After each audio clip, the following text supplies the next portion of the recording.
Hello, everyone, and welcome. Thank you very much for joining us today to the Sunshine Coast Regional District regular board meeting of Thursday, May 28th, 2020. I'm going to call us to order. It is 1:53 p.m. Thank you for your patience for joining us just a few minutes late today. We had a corporate and administrative services meeting that went lengthy, and we've actually added some agenda items on here, so we will have an amended agenda in front of us. Prior to looking at adopting our amended agenda, I'd like to recognize that the Sunshine Coast Regional District operates on the traditional territories of the Squamish and Seashell First Nations, and we're very grateful to be here.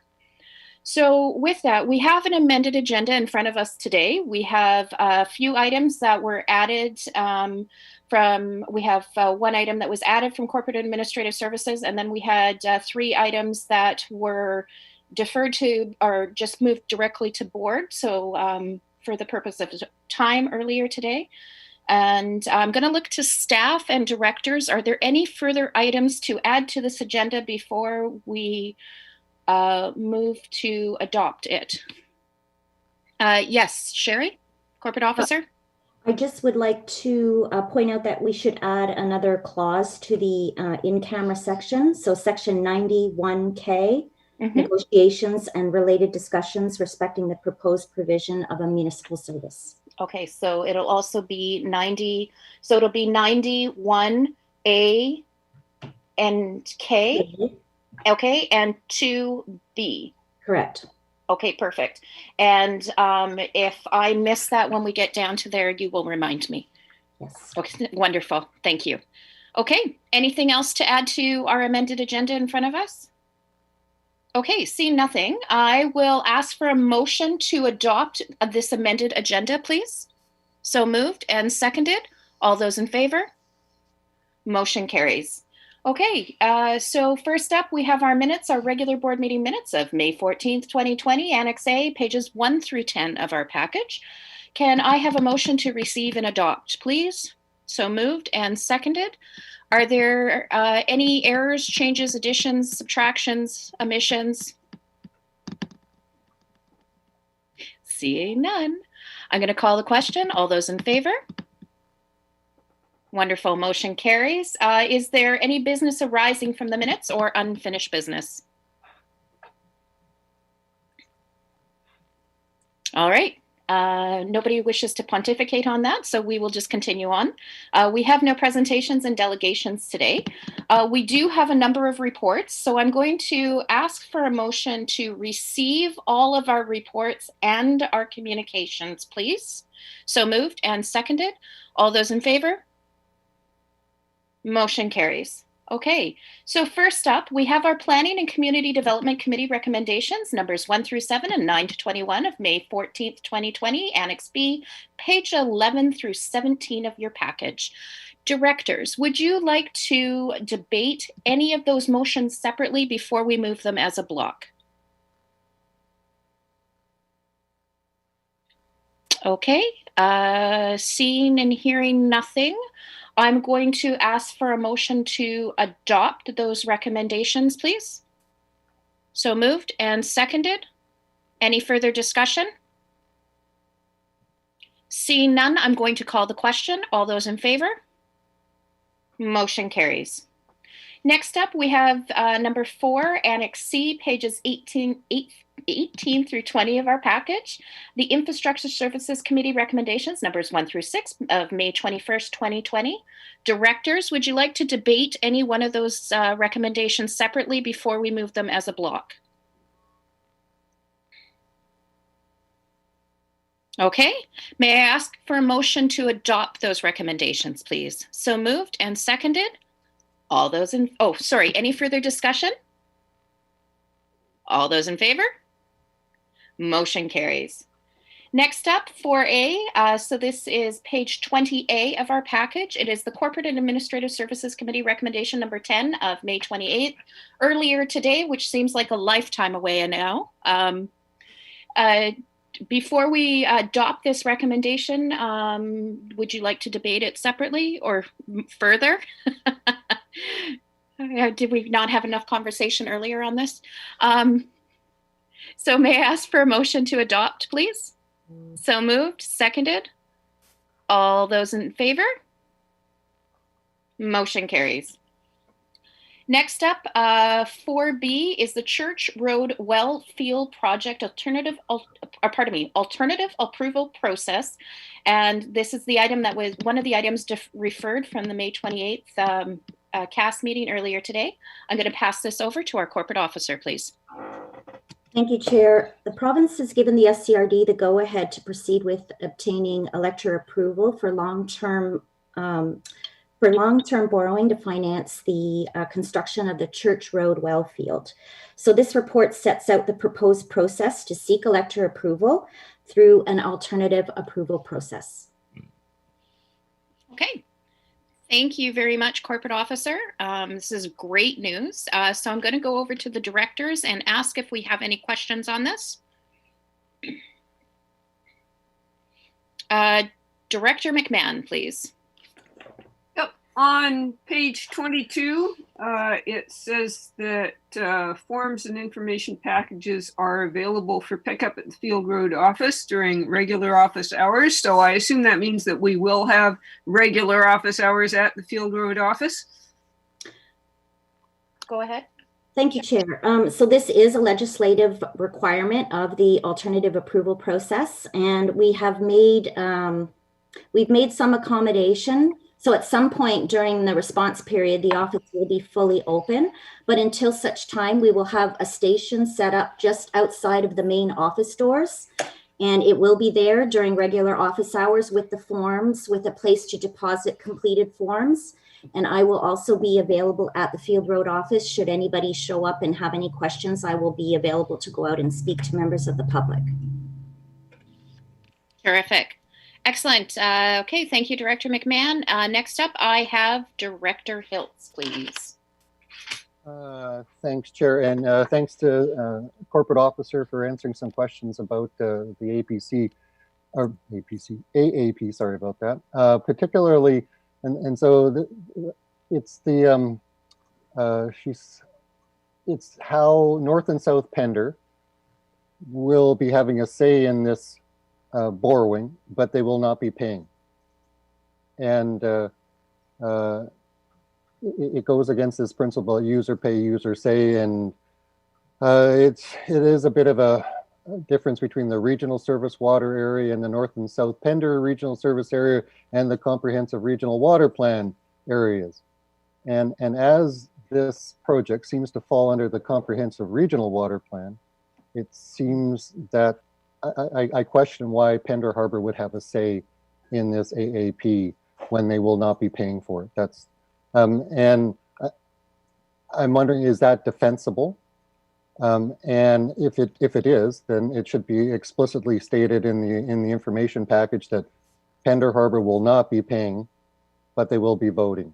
So that's kind of the where I'm interested in other opinions about how Pender Harbor is to vote in or be eligible as an electorate for the approval of the AAP. Okay, I'll go to the corporate officer if you'd like to address this, please. So I can elaborate on that, and it is a bit odd, and it's actually due to the way the initial water supply and distribution area service establishing bylaw was written initially. It included all electoral areas and the District of Sechelt, and the boundaries of that service area will determine, for the purposes of the AAP, who the eligible electors are to vote within this process. And we have had discussions with the province on this numerous times through various processes to do with water. And this issue does repeatedly come up. So this is a legislative requirement, and it's a factor of the rules that are put forward by the province, as well as how the initial servicing establishing bylaw was written. So there actually are pockets within Area A that will be paying into the service.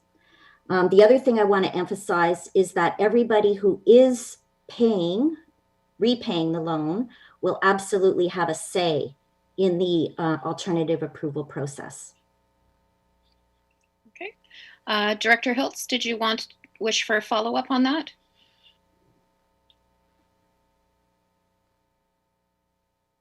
Well, I guess how this is addressed in the information package is I remember the last time this was the Chapman expansion project that it was a discussion point.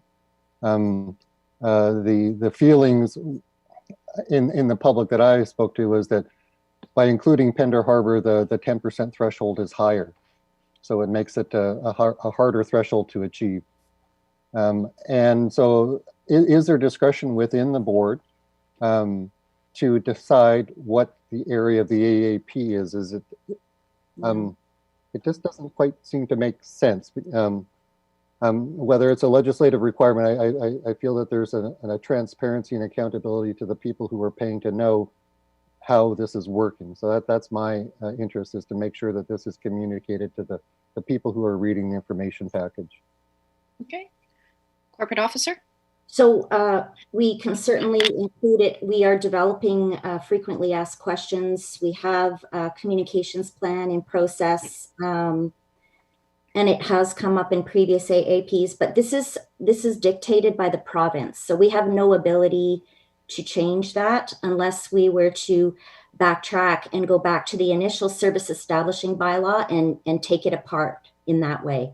But the challenge with that, in terms of the water service area, when it was initially established, it was kind of like a big circle was drawn on the map.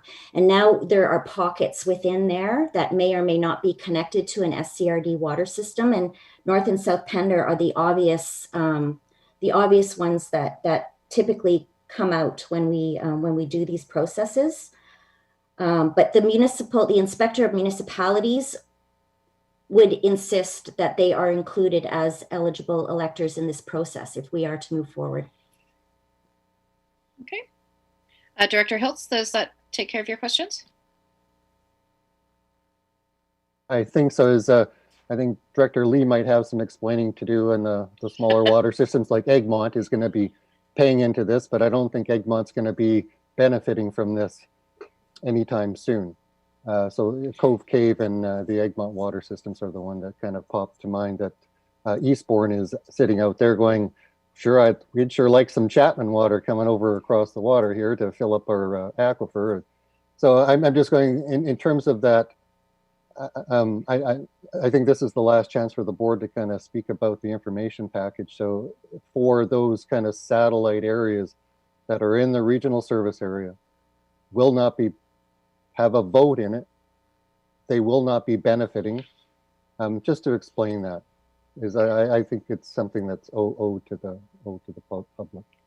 GM Rosenboom, I saw your hand up. Did you want to speak to that?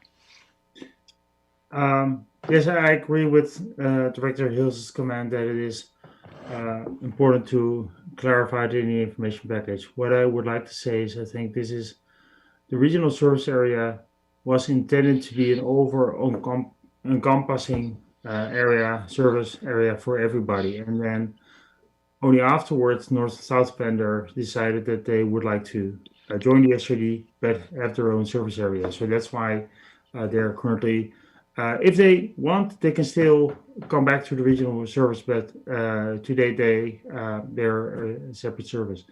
And in terms of paying, I think it's important for residents in Egmont, Cove Cave, and Eastbourne, and other systems to realize that any infrastructure upgrades that are required there are also paid for by anybody else. Okay. Next up, I have Director Seegers, please. Thank you.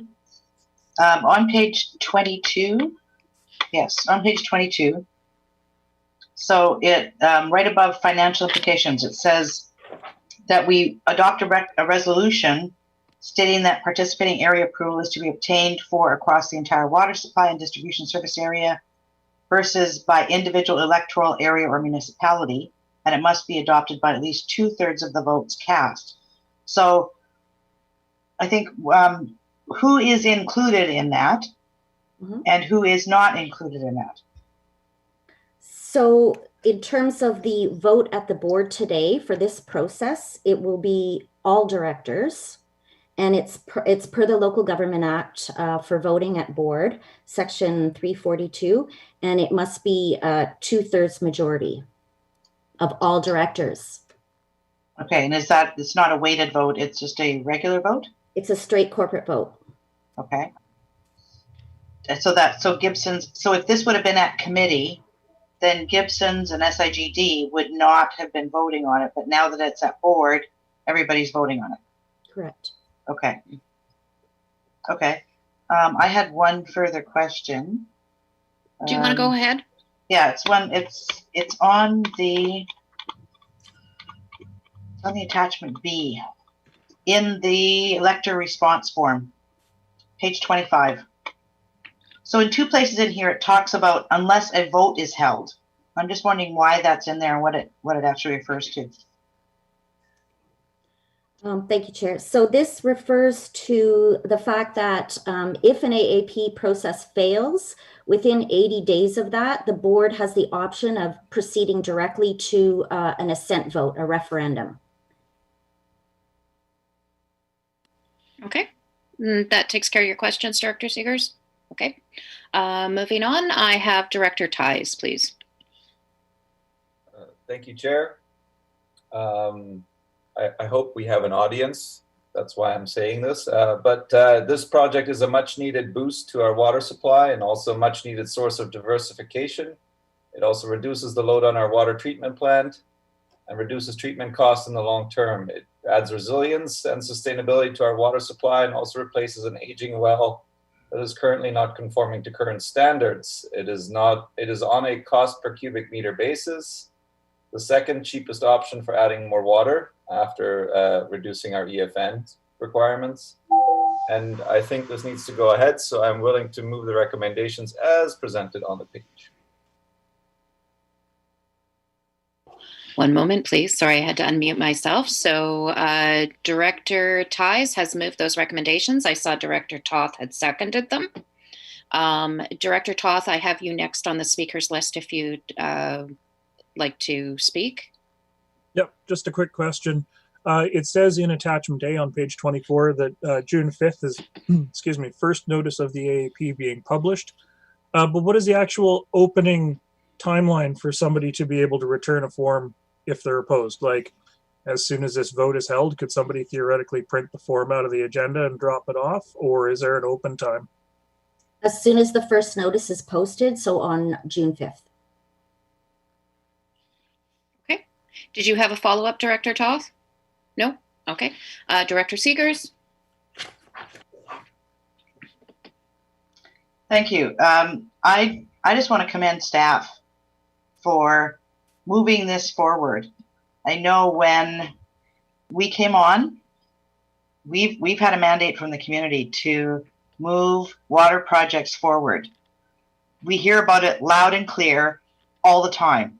And we're not the ones who are actually doing that. Yes, we're doing the policy decisions, but it's actually staff who take that on and move those projects forward. So I want to commend staff for how quickly they're moving this through. And when we push and they can move it faster, they do. And if not, they tell us why they can't. So it's been very clear, very transparent to the community. So I just want to thank you for all the work you've done to get it to this point. That's it. Yeah. Thank you. And I'd like to, I saw Director McMahon seconded that as well. And I would also like to echo those comments to thank you very much to staff and then also to the province for moving this through quite quickly in a very strange time. It didn't take very long once it was at the provincial office either, which was great because it is deemed a critical piece of infrastructure for our community. Director Toth? Just real quick. So just as a point of note, in case anybody is listening or cares, it is borrowing of up to $9 million.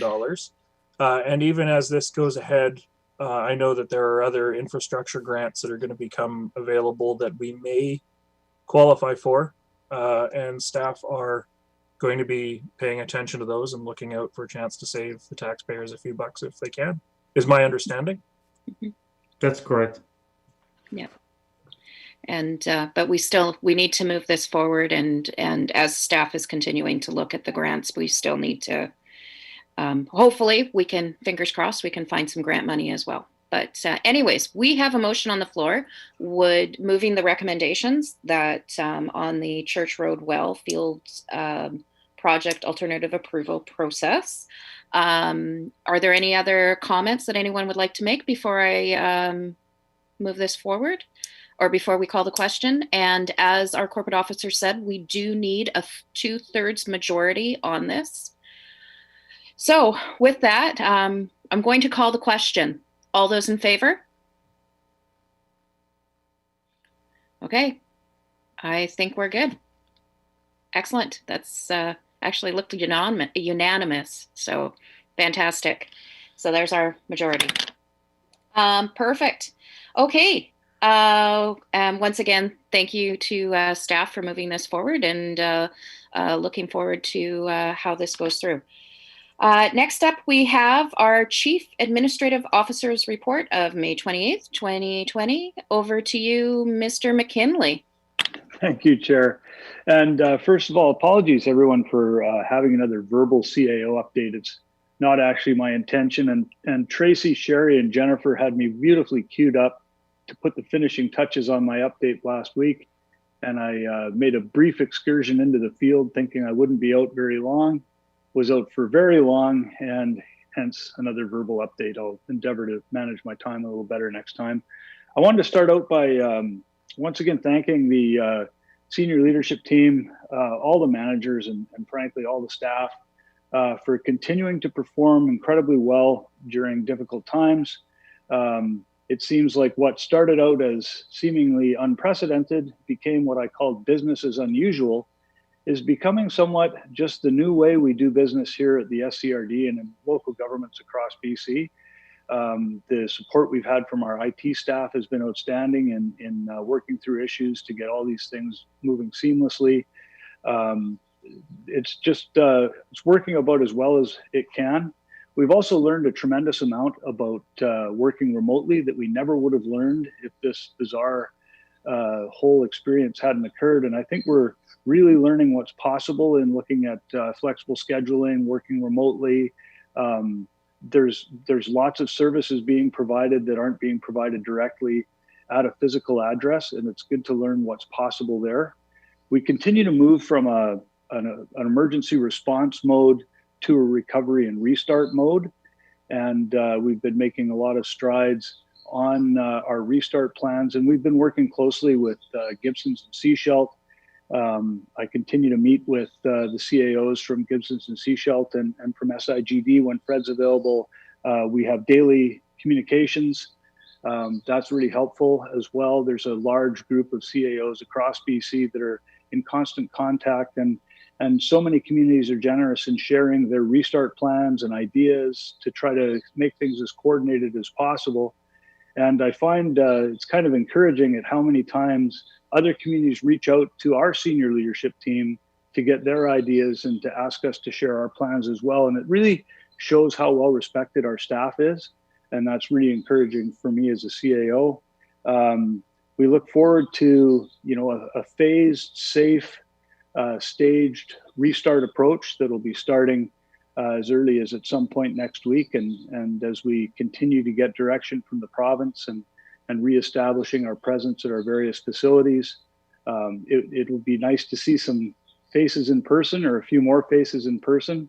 And just really appreciate all the support, and starting to settle in and feel like I'm becoming part of the Sunshine Coast team. So just a huge thank you to everybody. That's my report. Excellent. Directors, any questions for the CAO? Put him on the spot. Throw him one. Come on. Oh, I'm ready. Okay, he is. You can tell. Director Toth. It's less a question and more a statement.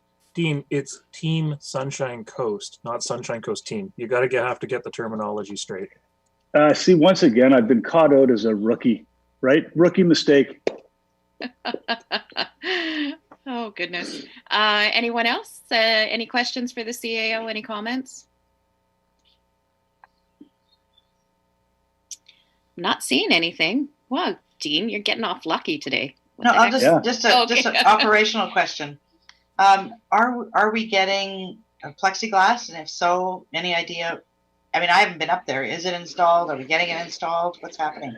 It's not installed yet. We've got some measures in place that we can use that will serve the purpose until the plexiglass is installed. And I don't have an exact date right now, and I don't think Jerry's with us right now. But I don't think we have an exact date. We're working on it, but it won't be installed in time for the 1st. And so next week, opening would look a little different. We've got some other ideas and some other ways to provide safe physical distancing that don't include plexiglass, but we're moving towards plexiglass, especially in the lobby and front counter areas. Okay. Yeah. Okay. And it's interesting because I've been up at the regional district a couple of times to sign paperwork, and even as recently as yesterday. And it's very different. It's a much quieter place, a much more distanced place, or standing across hallways to have conversations. So it's Okay, not seeing any more, anything else for the CAO. Once again, thank you, Mr. McKinley. It's a pleasure to still have you here, throwing plenty of things your way as we can. What's next after COVID? Let's not tempt that. Okay, next up on our list, we have communications. We have 2 communications that we referred directly from the CAS agenda earlier today. First up, 5A, the Broonwood State Distillery. So this was referred from earlier today. Now, Director Ties, you had asked to have this brought forward. Would you like to speak with it, or to it, sorry?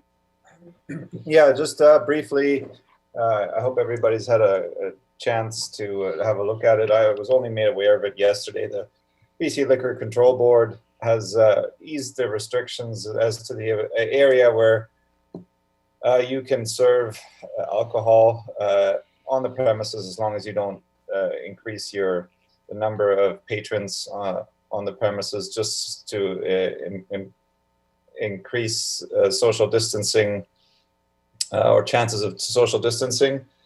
And so as I understand it, the Broonwood Distillery is merely asking that we have no objection to them increasing their serving area on their premises within their building. As such, I think there may be a larger discussion to be had as to how we want to help these kind of establishments out in the future, but I think this is sort of the immediate ask. Okay, thank you, Director Ties. Now I see that we've had Manager of Planning, Mr. Patey, join us, but we also have GM Hall. So GM Hall, if you wanted to address this first, or pass it over to Mr. Patey. Well, sure, Chair. So staff reviewed the policy statement that was released, I guess it was yesterday, and the subsequent information from UBCM, and note that any changes to serving area must still comply with local bylaws and other constraints associated with the license granted by LCRB. And so for this particular site, staff would note that there would be restrictions related to fire separation between a manufacturing area and a tasting area. There's site-specific zoning, and that would, for example, prohibit outdoor tasting. It also has occupancy limits. And then there's OCP language, which also relates to gross floor area that might come into bear. And staff haven't been provided with the specific plan that the owners have for changing their service area. But if no objection is stated, staff would expect that the owners would comply with zoning, OCP, building, fire regulations, etc. And staff are prepared to provide information to the owners to facilitate safe changes to their service area if supported with no objection by the board and if approved by LCRB. Thank you. Okay. All right. I'm going to go first to Director Toth and then Director Seegers and then Director Hiltz. And as I said, we do have Manager Patey online too to answer more technical as well as GM Hall. So Director Toth, you're next. Thank you. I'm not opposed to this from a whatever conceptual standpoint. I'm just curious about the approach that Bruinwood used in terms of going through the area director rather than this coming forward from staff. Is that a process problem? Was it just a timeliness issue? I'm grateful for staff at how quickly they were able to provide some comment here at today's meeting, but I'm a little concerned that it sort of bypasses the staff screening process, if you will. Okay, I'm going to go to staff to speak to typical process, please. Well, thank you, Chair. I'm not sure there is a typical process with a policy statement released on a Wednesday and and then discussion on a Thursday. But as you said yourself earlier, Chair, unprecedented time, and we know all coast businesses are facing unique challenges. Okay. Thank you, Director Toth. That answers your question.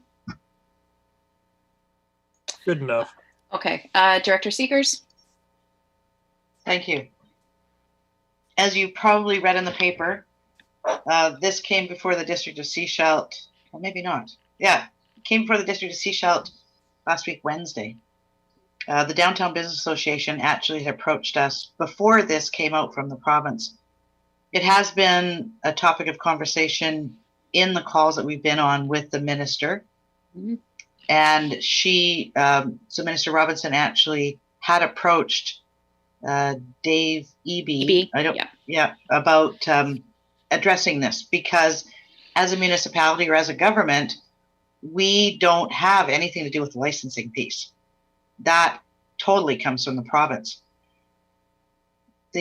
What we've done in the District of Sechelt, and I know that they're saying you have to abide by the bylaws, etc. What we've said in the District of Sechelt is we're going to view this as a pilot this year. So between now and the end of October, if a business comes forward and what they are looking to put in is in contravention to our bylaws, is in contravention to our OCP, is in contravention to our sidewalk use bylaw, staff are to make note of that and facilitate whatever they can facilitate and allow it to go forward so long as it's safe and provides safe passage for people on the sidewalks.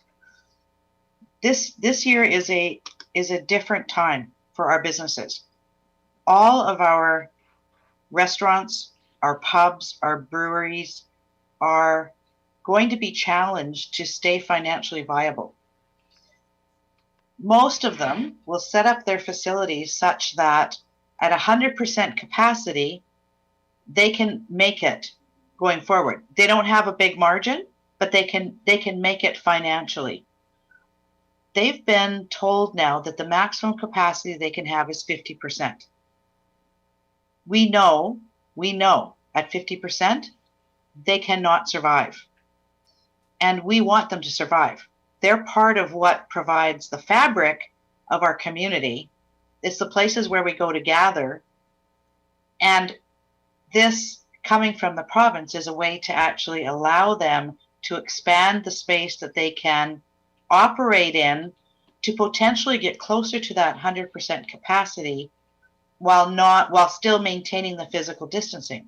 So I understand it says they have to follow the bylaws. Is there a way for us as a municipality to help facilitate this, not just for this one business, but for others, rather than having to come back to us? And is there any way we can address our bylaws, etc., for this period of time? We know this expires at the end of October.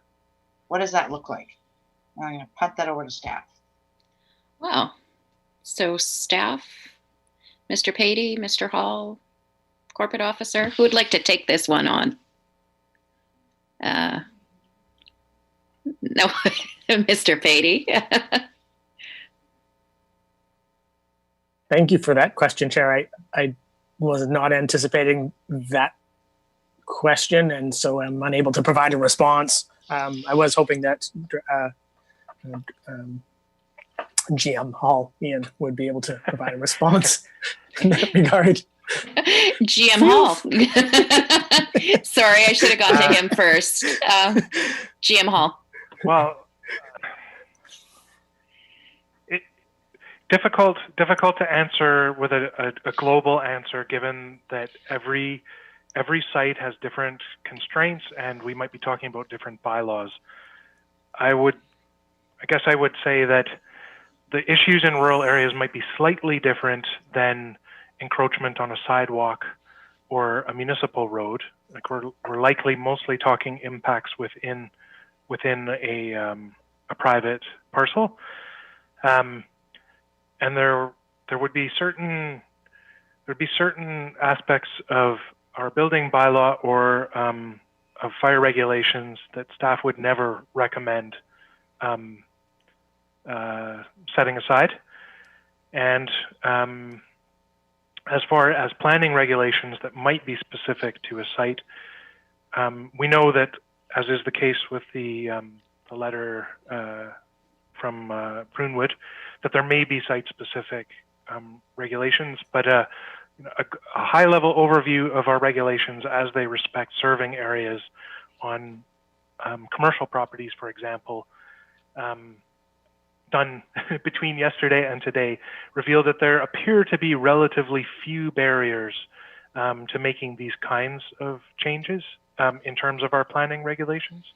And so staff are optimistic that through creative thinking on the part of owners that we will be able to find ways to make things work that fit our bylaws, and that won't be an impediment.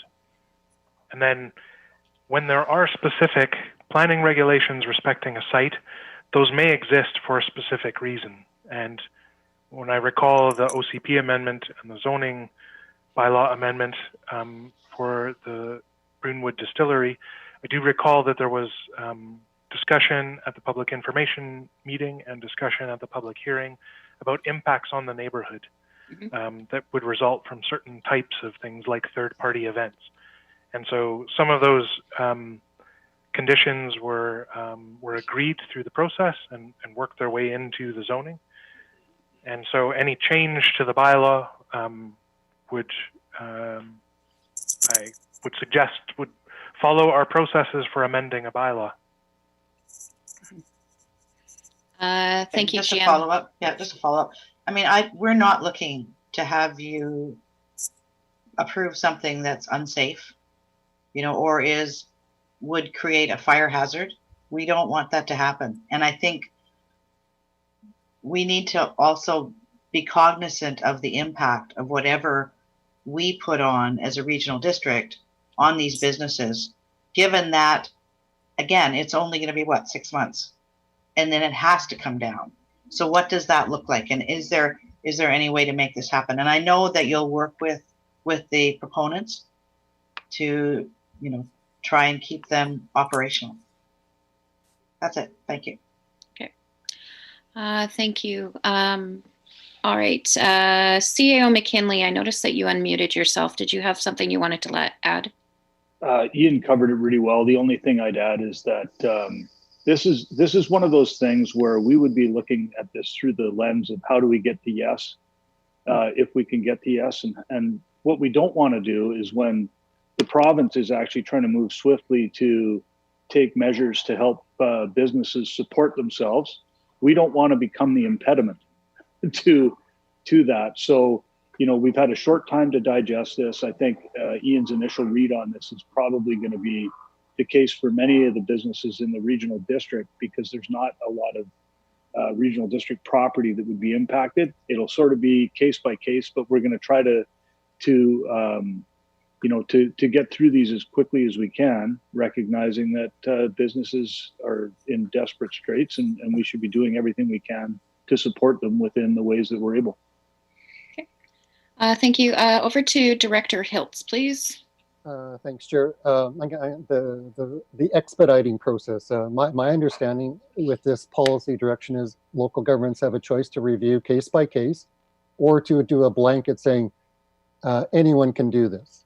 So that's my reading of the policy. There was those two options. You could do it case by case, or just say anyone can. We support everyone doing this, all these businesses, and I'm starting to think about the blanket one, because part of this process is an expedited process on the part of the province, which is you get in the queue.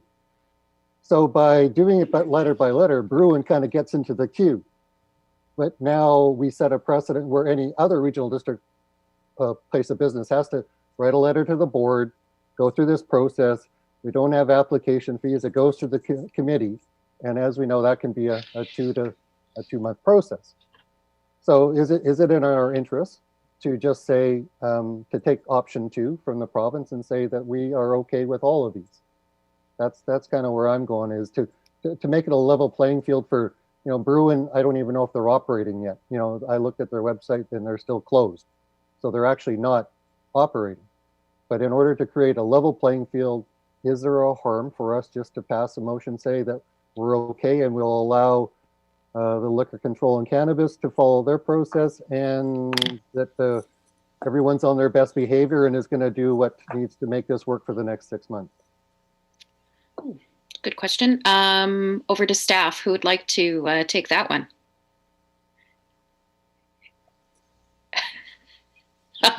Oh, please don't jump up. I'll say the same thing to give my planning manager a moment to work up what I'm sure will be an elegant and complete response. But it is difficult. It is difficult to answer globally when we know that there are case-specific factors. A commercial business, food primary, that's adjacent to a school, very different from a distillery in a very rural area. Yeah. And Mr. Patey, do you want to continue? Eloquent. Hopefully, well, not quite as eloquent as Ian Hall. While the province certainly does allow applications to fast track, essentially under option A, it is intended that applications are consistent with zoning, as Ian mentioned. And the zoning for this property is very prescriptive. It's very tight. We've locked it down to a maximum seating capacity of 8 persons and a maximum floor area of 18 square meters. That's pretty inflexible. Really, I think the only flexibility I can see is that the OCP, which already has a regulation in it, allows for a maximum building floor area of 100 square meters. Now, just based on looking at the property and looking at mapping and doing a quick calculation, it looks like the building is somewhere around 60 square meters. So there certainly is some capacity for them to contemplate a small addition. But beyond that, I think the fastest way forward for Bruin would, and we don't have an application from them yet or have an idea about what they want to proceed with, it would be possible for them to submit a temporary use permit that could have a deadline that would be consistent with the October 31st deadline provided by the province. And it is possible that could run concurrently with the LCLB application. So it could be relatively quick. We still have to go through the notification protocols required by the province, and that is 2 consecutive newspaper articles as well as essentially a public hearing. However, it's possible that the board could pre-approve all use TUPs related to this, related to outside seating areas.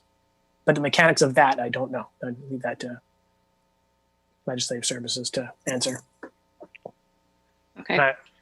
I think, Chair, you might read in staff's comments on this that we just haven't had a lot of time to digest the implications, or even to path through different scenarios for different properties as kind of a case study for what a global pre-approval what the implications might be that would allow us to answer the director's question.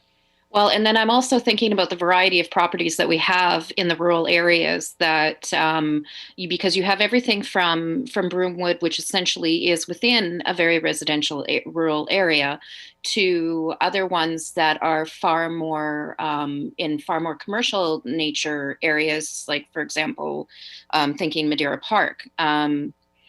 So, I mean, there's not really a one, as you said, there's not really a one size fits all. So I do have a speakers list here, but I'm going to also be looking to staff to maybe give us a suggestion for what board direction we could possibly give as a recommendation.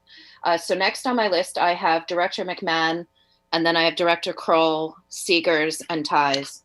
So we'll start with Director McMahon, please. Yeah, I can see that we're not going to solve this instantly. There aren't that many businesses impacted, I don't think, except maybe in Area A. But the total number of businesses in the rural areas is, well, I know how many there are in my area. I think there's, so, and the number impacted by this would be probably 2. So say I was Bonnybrook Lodge and I wanted to put my tables out on the front lawn, which they do have. What do I do? Where do I go? Where do I start? We won't worry about the end of the process now, but what's the first thing that they should do? And then we'll figure out the rest of it as we go. Okay, over to staff. If a business wants to, what's the first step? Thank you for the question, Chair. Typically, the business would contact staff, and staff would look into the details of their liquor licensing application. And that would be like an expansion. If they're proposing to expand liquor sales to an area like that, they would provide us with a site plan. Typically, it would require an application, an endorsement by the board, and then application to LCLB, and then issuance of the expansion of the license area by LCLB. I think it's those circumstances where the board could consider waiving all those pre-applications for expansion to a service area. And I think, but without knowing more details about each individual liquor licensing and what they currently have for an expanded seating area or what their capacity is, it would be hard to comment on a one-off basis, I guess. Okay. I don't want to speculate. Okay, next up, I have Director Kroll. Thank you, Chair. And this is more just an observation. Like, I think it's, important that we can do whatever we can to help support businesses. And I know, from what I've been hearing other businesses talking about, they have X number of square feet and it allows them to serve, a proportionate number of patrons. So they're just looking to expand their service area to allow them to maintain the same number of patrons within a larger area. Sadly, some businesses can't physically do that. They don't have the space to expand for seating. And then if they eat into their parking, then they don't have the parking ratio to comply with their liquor licensing. The only concern I have, and it's a difficult one because someone said level playing field, and we can't really create a level playing field because we're going to be enabling some businesses and, by location, other businesses are going to be just unable to comply. And it's a really tricky sort of situation to be in, because if we're perceived to be helping some businesses and other businesses are sort of crippled by it, who ends up with the black eye? Okay. Next up, I have Director Seegers.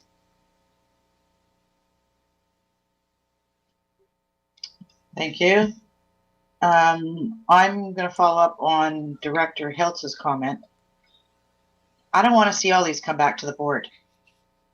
I think staff know what staff need to do to make them happen. But I don't want every one of these applications to have to come to us for a letter saying we approve this.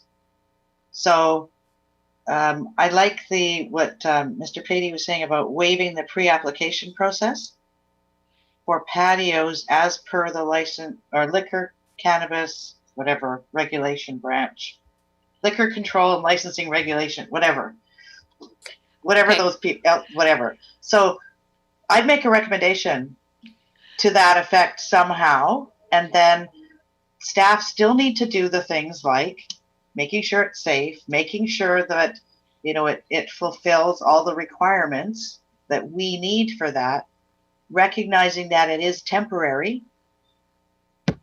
So I'd be willing to make a motion like that, whatever it should say. Okay, Something I like that. have a suggestion of a motion actually from the CAO. Yep. Perfect.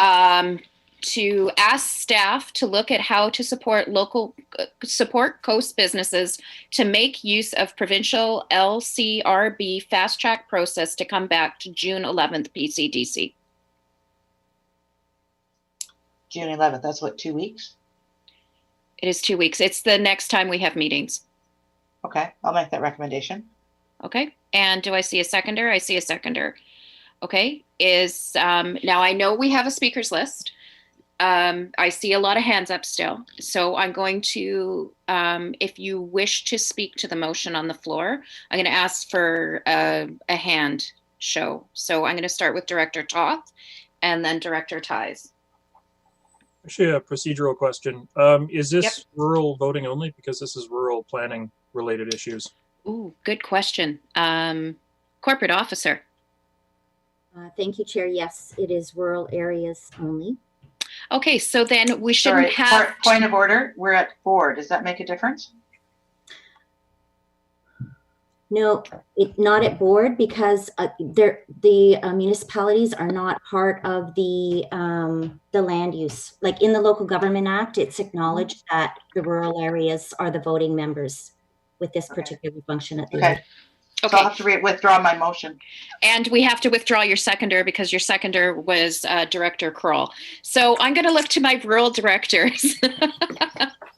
So thank you, Director Toth, for bringing that up.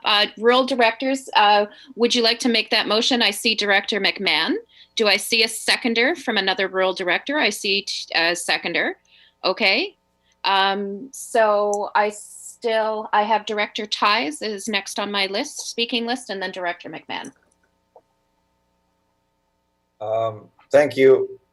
Yeah, I see that there's a lot of crafting and a lot of thought that needs to go into this, and I'm just wondering if there's any way that we can expedite this particular application while at the same time trying to figure out what we're going to do on a bigger scale.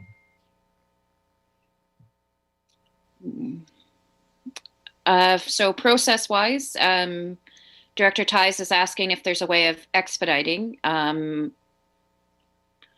It's a good question. Over to staff.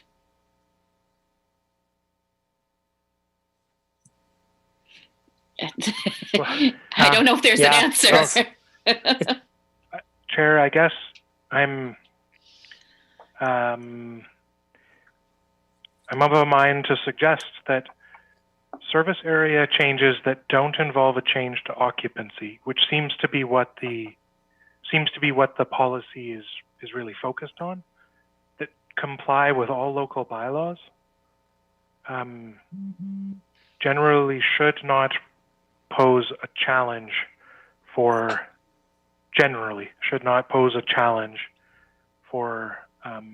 indicating no objection. And if any of my staff colleagues have further comments on that, they'd be welcomed.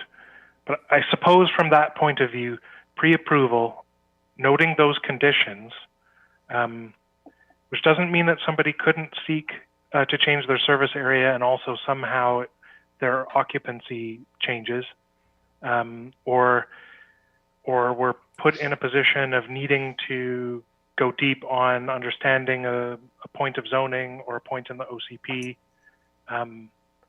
Doesn't mean that those cases might not exist, but for the really clean ones, where directors might be inclined to think that there's no reason that a board approval is needed if all you're doing is changing an area that's still complies with all of your zoning, there's no fire or building risks, and the total number of people on the site is not changing, then that approach of pre-approving all that where there's not a change in occupancy and they comply with all local bylaws might not prove to be, there might not be a negative implication to it. Thank you. Thank you, GM Hall. Make that motion. We already have a motion on the floor. But put a pin in that, and we'll pull the pin out in shortly.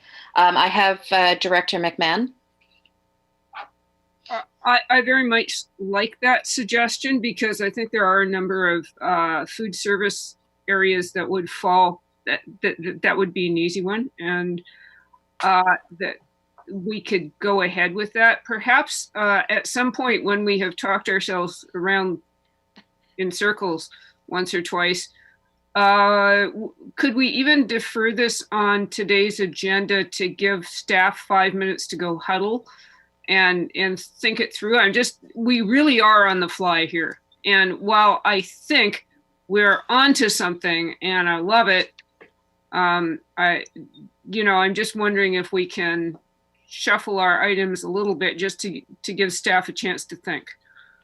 Otherwise, I'm full speed ahead. GM Hall, go ahead. 5 minutes isn't 2 weeks, but it would be appreciated. Thank you for the suggestion from the director. Okay, so right now we do have a motion on the floor about asking staff to support coast businesses to make use of the provincial LCRB fast track process to come back to June 11th PCDC. So that's the motion that we have on the floor. It's been moved and seconded. We haven't voted on it yet. So we could still move that forward, but also do another step of giving staff 10 minutes to have a convergence on whether or not we could just look at what would be a kind of a blanket, if you're in compliance, you can do what you need to do, sort of. Is that essentially CAO, please? So staff have been feverishly debating. That's why everybody's head is down. And I'm always wondering when I pick up my phone if all you can see is my nostril hair or something. So it's always a bit of a horror show. I think what we've got, if I'm reading the text correctly between Dave and Ian and myself, is the idea. It's almost like two separate things. One is, on the 11th, we can come back with some recommendations as to how we can support this provincial directive, right? And that would be specific, I think, to the ones where it's not cut and dried. So the second piece that Ian and Dave were just talking about, if the proposed changes aren't a change in occupancy and they meet all the bylaws, then there's a way we could pre-approve those, because they're not going to require that we dance through additional process. But if someone's actually going to change something that would not meet the bylaw or requires other changes, those are some of the things that we could investigate to try to provide some advice back to the board on at the PCDC meeting. And Ian and Dave, feel free to save me if I just butchered that. I think we might need to craft the language a little bit, but am I capturing that about right? Yes, CAO. So it's almost like two motions, I guess. Okay, so we have the one motion on the floor. That one's fairly simple. Does anyone else wish to speak to the motion that's on the floor? And then we'll go to the potential other piece. Director Seegers. So this motion is fairly generic. It doesn't actually address Bruinwood, right, which is what brought us here. But we've also had staff indicate that Bruinwood hasn't actually come forward with a plan. That's correct. So 2 weeks would be sufficient for us to deal with Bruinwood as well, most likely. And should Bruinwood's plan, once received, actually fall within the bylaws and the occupancy, then the second motion would capture them. Yes. Okay. Okay. All right. Director Lee, please. Can we just add an "and that" to the existing motion? As an amendment? Yeah. Okay. And so I'm going to look to staff. How would you like that to be worded? Stand by one. stand by one chair. Okay. The other option is we could, rather than just adding that as an "and that," we could just discuss this after we do all the bylaw readings. Or that it gives staff some time to craft something that would work for them, because we have like 30 some odd bylaw readings. Some wording has been sent to your chat box. Okay. Oh, sorry. That the board provide pre-approval for expansion of service area applications where the proposal is consistent with bylaws with respect to capacity and seating areas. So Is that the could probably be an "and that"? Okay. Is that the "and that" you would like, Director Lee? Yes. Okay. Okay. Okay. So Director Lee is making the following. I'm going to reread that. And Jennifer, you can tell me if you need me to say it again. And that the board provide pre-approval for expansion of service area applications where the proposal is consistent with bylaws with respect to capacity and seating areas. And I see a seconder for that amendment to the motion. Okay. Director Seegers? Thank you. I think one of the issues we'll have with that is seating areas, because part of why the Liquor Control Board is changing this now is that the seating area that they're currently using is not sufficient. So if we're saying it has to be consistent with their seating area, we won't be able to approve any of these. The occupancy, yes. Seating area, no. But there are some that might. So Director McMahon? Yeah, I'm wondering if this is the point that we should table this while we read all our bylaws and come back to it. I don't know what the official way to do that is. That's corporate officer question. Okay, so I'm going to take a stab at that, because we have an amendment that is currently on the floor for a motion that is currently on the floor. We could, there's a couple of things we could do. We could just defer this to later in the meeting after the bylaws. So we could defer it till later in this meeting right now, which would probably be the easiest, most simple thing to do. The other option we could do is just defeat everything now and then deal with it again at the end of the meeting. Or pass it now and deal with it now. The idea of doing the simplest thing has appeal. So corporate officer, does that sound like? Thank you, Chair.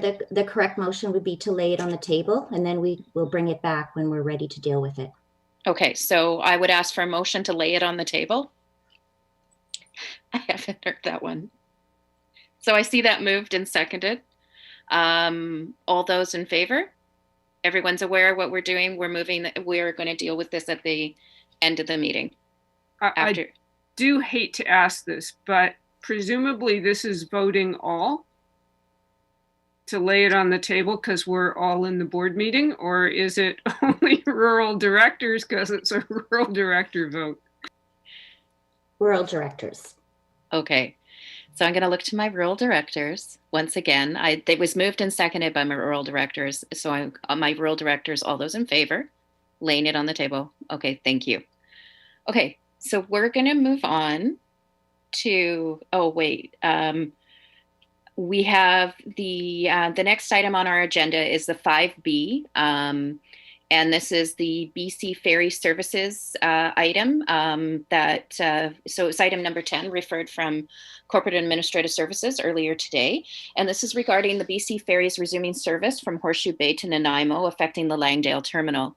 The reason this one is news to us is as they are readjusting the schedule in Horseshoe Bay, it will be changing our schedule here starting June 3rd, going till July 1st. The last ferry leaving Langdale, I believe, is 6:35, starting June 3rd. And the last ferry leaving Horseshoe Bay will be at 7:25 p.m. We'll have 6 sailings each side every day. However, it's a compressed schedule. So we will no longer have the 8:45 as the last ferry leaving Horseshoe Bay. And the reason we wanted this brought forward, it's very timely, and we're wondering on board advocacy around this item. So Director McMahon, I see your hand up. Did you wish to speak to this? No? Okay. Director Seegers, we'll start with you. Thank you. I've been getting calls from some of the local business owners who have concerns about the lack of evening travel, not only for locals, but for those coming over here and our commuters. So what they indicate, they recognize that it's too late probably to make any change for June, because that's going to be implemented next week.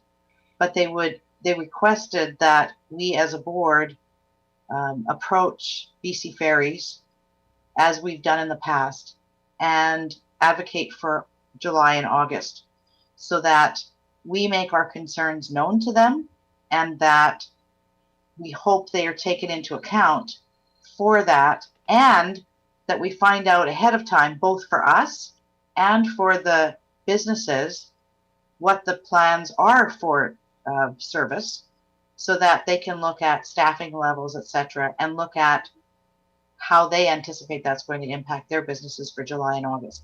The comment was, we're just getting up and running now, and having this kind of service is not serving our businesses. Okay. Thank you, Director Seegers. Next up, I have Director Toth. Thank you, Chair. This is nothing short of horrendous, and I've got no problem going on record saying that. I'm a business owner, and as a business owner, this schedule means that I won't be able to go to Vancouver to get supplies for my business. That's going to increase my costs, and that's going to have an impact on my business. And I have no qualms about saying that it is horrendous in every way. And I'm happy to support any motions to that effect. Director McMahon. Yeah, we should probably just check in with Cathet too, because this probably has a big impact on through traffic from Powell River. So, I'm supportive of the general motion. I know it does take BC Ferries probably a month to put together a new schedule, what with staffing and everything. So, yeah. And just a note that Director Kroll and I both sit on the Ferry Advisory Committee along with Matt McLean as the elected representatives. The Ferry Advisory Committee was horrified when they got this notification last week. So next up on my list, I do have Director Kroll, if you wish to speak to us. Just to follow up on you, Chair Pratt, a suggestion has been made to through the advisory board that a vessel such as the Bowen Island Ferry do a triangle run sort of late at night to sort of So do a run from like Horseshoe Bay to Bowen, Bowen to Langdale, Langdale, Horseshoe Bay. So at least there would be one vessel running later at night to accommodate, because there are a lot of people who do commute, and you know they were on the last boat, and you know they're going to be totally boned by this maneuver on BC Ferry's part. With respect to the Ferry Advisory Board, my email box doubled overnight with the emails that have been flying back and forth on it. So it's been a huge wrench thrown in the machine, and a lot of people are very upset. Director Toth? I'd like to put forward a motion and see if anybody will support it, that the SCRD board communicate to the senior management of BC Ferries to urge them to reconsider their decision and to ask them to reinstate a later sailing on the Langdale route. Okay, so I have that moved by Director Toth. Do I see a seconder for that? I see a seconder. Would anyone like to speak to that? Director Hiltz, I do see your hand up. Would you like to speak to this? Thanks, Chair. So I'm looking at the BC Ferry schedule starting July 2nd, and it has a full list of sailings. So I'm not sure. Is this only for the 1 month period of time? Just for it's only for the 1 month and for July, and then we're going to act to the full schedule in July. No? Yes.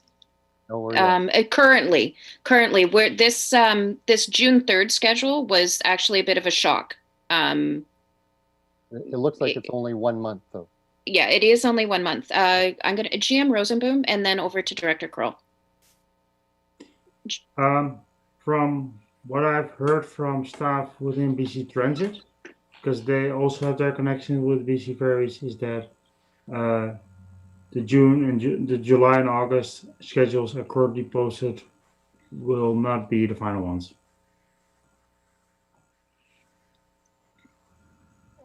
Director Kroll. Thank you, Chair. I was going to mention that too. It says on the BC Ferries website that the schedule is under review and will be released shortly. I think, in support of Director Toth's motion, I think it would be a welcome idea, as Director McMahon suggested, that we reach out to Cathet and District of Seashelt and Town of Gibsons and try and include everyone in it, because again, it's Team Sunshine Coast, just for CAO McKinley's reference. Okay, so are you proposing an amendment to and that we extend the invitation to Cathet, District of Seashelt, Seashelt First Nations, and the Town of Gibsons. And Powell River. And Powell River sign on with us. Okay, so I see that as I hear your amendment, and I see a second for that. I'm going to go to our Deputy Corporate Officer. Did you catch that? Both the motion and the amendment? Yes, I've got that. Thank you. Okay, so I'm going to look. So we have an amendment that has been moved and seconded to include the other local governments in this advocacy to make sure that it's communicated to them. Is there any further question or comment on that, Director Kroll?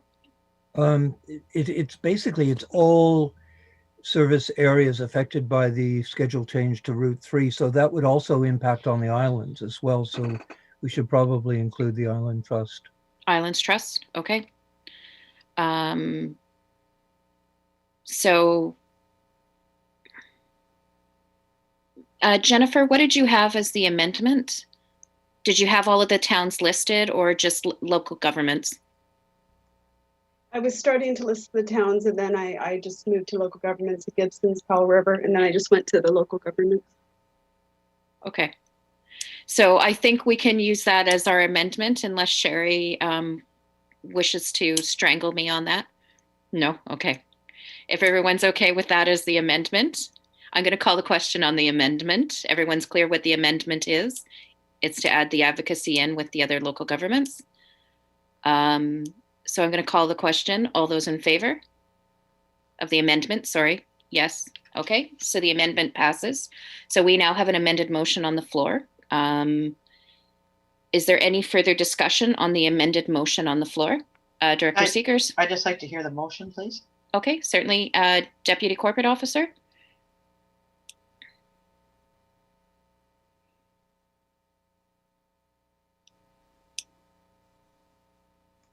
I'm sorry, I don't have very clean wording on that. Perhaps the corporate officer has a better term.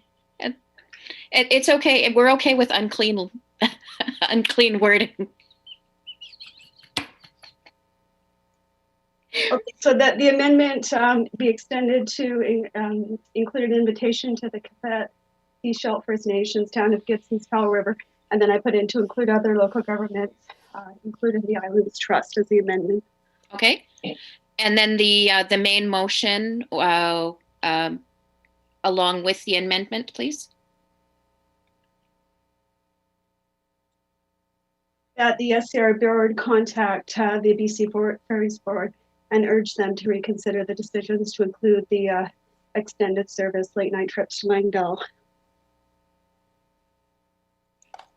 Okay.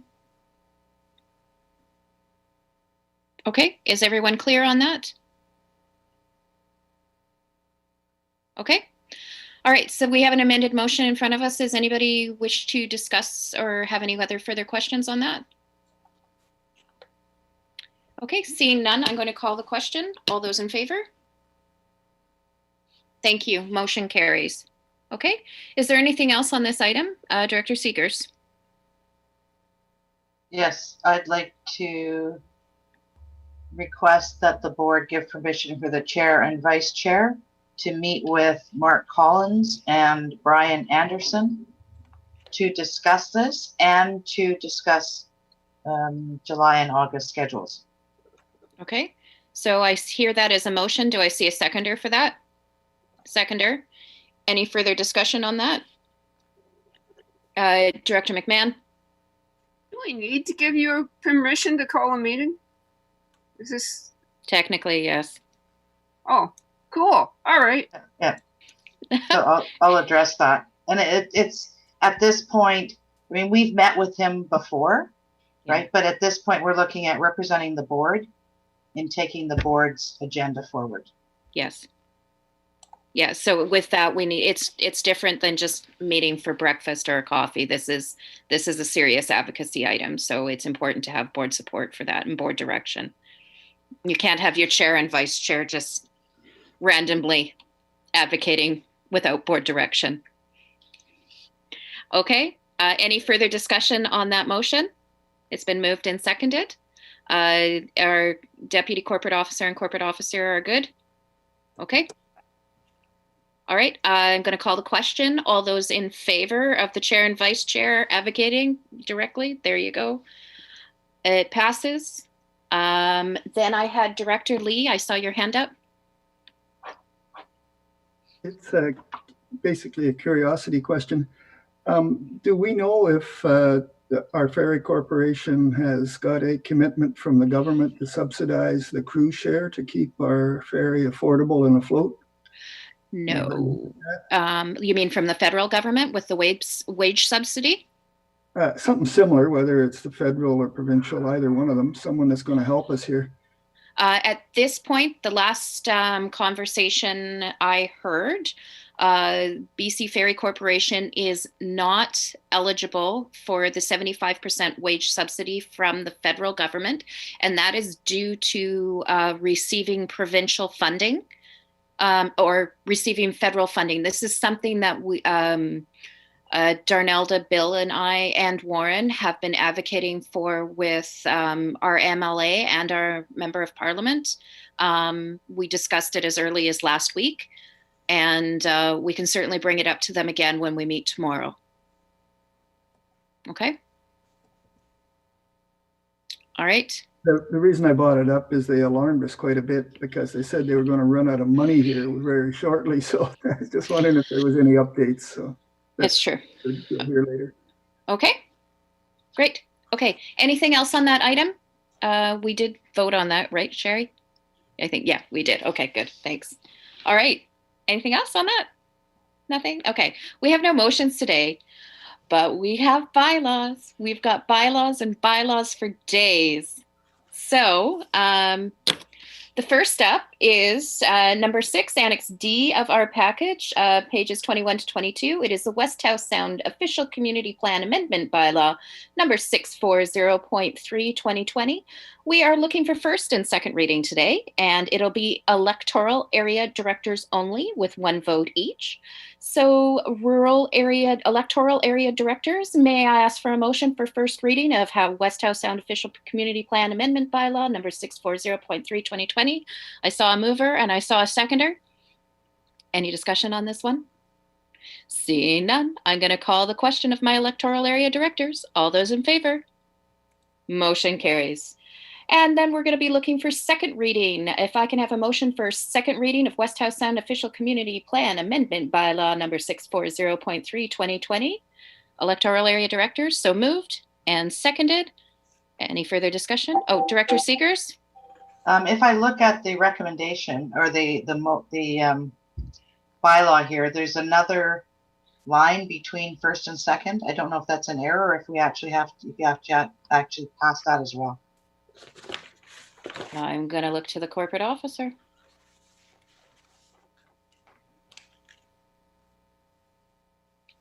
Sorry, can you repeat the question? Is the question for what readings we're giving? No, on page 21, if Yes. you look at part C, it's read a first time, and then pursuant to section 475 of the Local Government Act, consultation requirements considered this. Is that, it says, it's got a date there too. Is that something as well that the board has to pass? Yes, please. Okay. So I have to, so there's one more then. Okay, so Well, we've read it. that will automatically be passed once you complete the readings. It's fine the way you're going through the readings. Okay. Yes. Okay, so process-wise, we're okay the way we are now because it is considered that the consultation requirements have been considered as part of the first reading and then again as part of the second reading. Is that what I'm understanding Director Seeger's question to be? I believe so, but I want to check back with planning if that was provided as part of the report when the bylaw went to the planning committee, that the readings go forward with the consideration.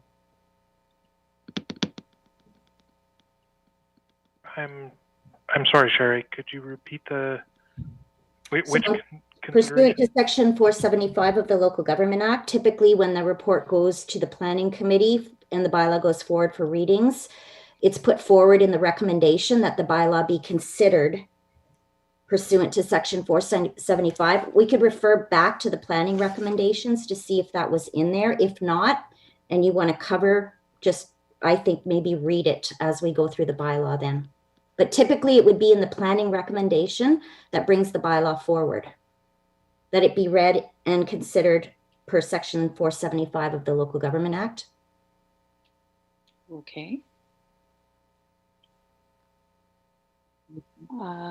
So I'm sorry, Chair. I'm just wanting to make sure that it is in the recommendation, or if, as the corporate officer suggests, want to add it now, then that may prove to be quicker because that was a gigantic agenda a couple weeks ago. Sorry. Yes, please. Just to cover bases, then we could note that pursuant to section 475, just read it as it would be a reading. Okay. Sure. Certainly. Just one moment. I just, because I have to go back to the regular agenda from the amended agenda. So just one moment, please, and I'll be right with you.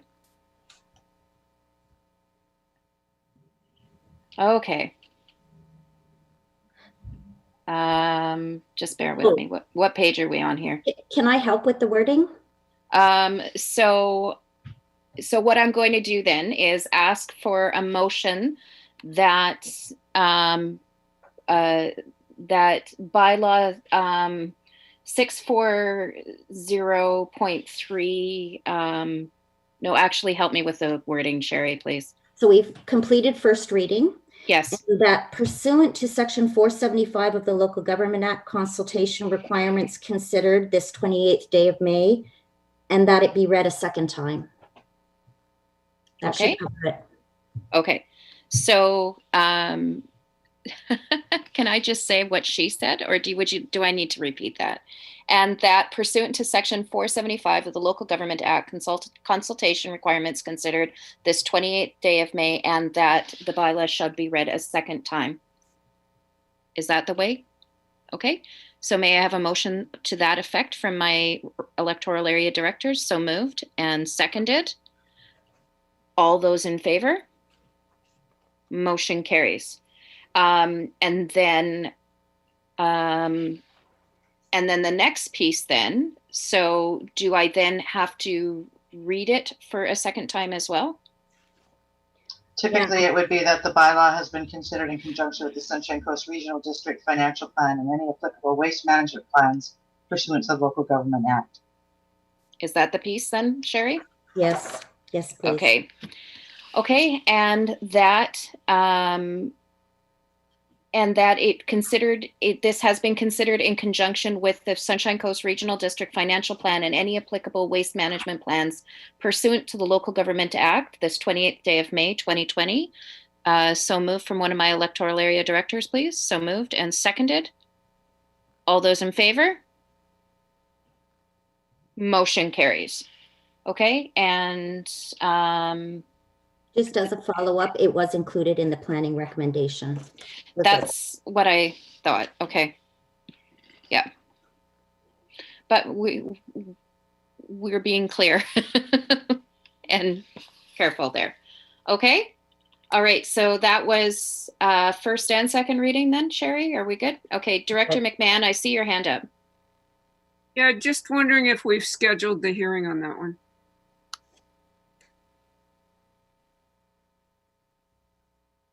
Looking to staff. I don't believe it has been scheduled yet. We're still finalizing our procedures to be able to offer hearings that respect health orders and meet all the legislative requirements. Close to being to scheduling, though, Director. Thank you. Okay. Okay. Thank you, GM Hall. Director Seegers, I see your hand up. Okay. Thank you.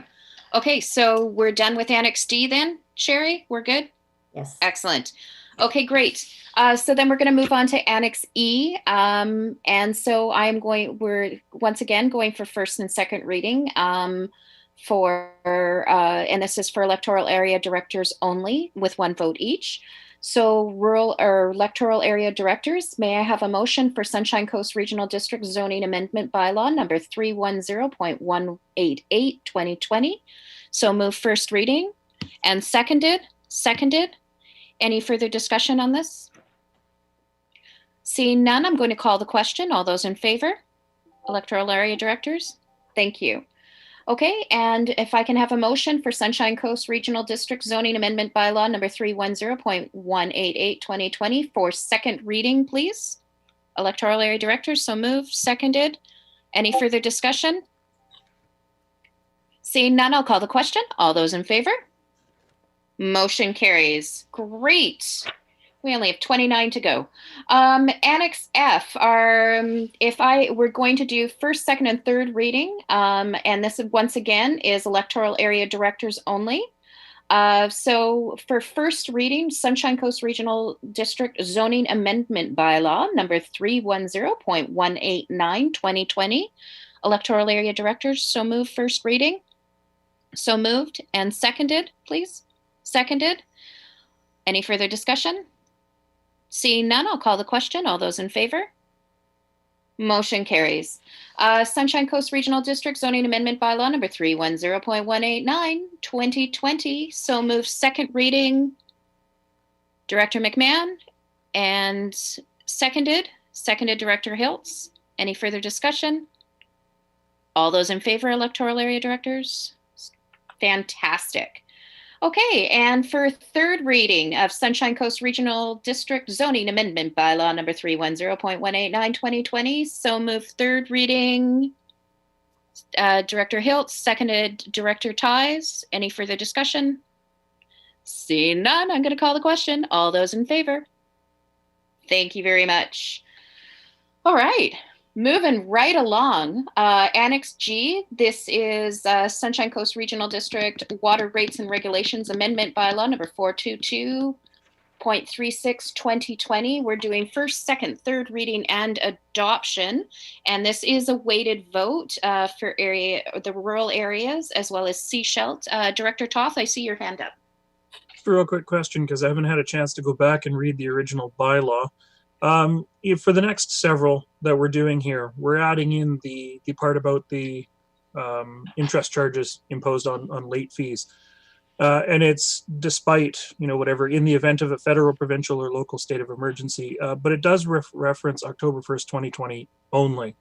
So this is dated for this year only. So if next year we've got a federal, provincial, or local state of emergency, we would have to amend it again to facilitate that if that's the direction we choose. I just wanted to clarify that. Looking to staff. Thank you, Chair. That would be correct. Okay. It is a temporary amendment specific to this particular situation. And if we happen to be in a state of emergency going into the water rates and regulations, we would actually be doing that as part of the bylaw. But this is an amendment because we've already passed the rates and regulations. So, okay. All right. So once again, Annex G, page 28 of your package. And so I'm going to ask for a motion for first reading of Sunshine Coast Regional District Water Rates and Regulations Amendment Bylaw number 422.36 2020. So moved and seconded. Any further discussion? Seeing none, I'm going to call the question. All those in favor? Motion carries. For second reading of Sunshine Coast Regional District Water Rates and Regulations Amendment Bylaw number 422.36 2020. So moved, second reading. So moved and seconded. All those in favor? Motion carries. So for third reading of Sunshine Coast Regional District Water Rates and Regulations Amendment Bylaw number 422.36 2020. So moved, third reading. So moved and seconded. Seconded. Thank you. Any further discussion? Seeing none, I'll call the question. All those in favor? Fantastic. And for adoption of Sunshine Coast Regional District Water Rates and Regulations Amendment Bylaw number 422.36 2020. So move adoption, please. So moved and seconded. Seconded. Thank you. Any further discussion? Seeing none, I will call the question. All those in favor? Motion carries. Whew. Okay, next up we have Annex H, which is this is voting participants. We have our electoral areas voting on this one. Annex H, page 29. So we're also going for first, second, third reading and adoption of this one. So if I can ask one of the electoral areas to move first reading of Sunshine Coast Regional District Sewage Treatment Facility Service Unit Amendment Bylaw number 428.21 2020. My electoral areas, so moved. And may I have a seconder? Seconded. Thank you. I'm going to call the question. All those in favor, electoral areas? Thank you. And if for second reading of Sunshine Coast Regional District Sewage Treatment Facility Service Unit Amendment Bylaw number 428.21 2020. So move second reading, electoral areas. Thank you, Director McMahon and Director Ties. Any further conversation on this? Seeing none, I will call the question. All those in favor? Motion carries.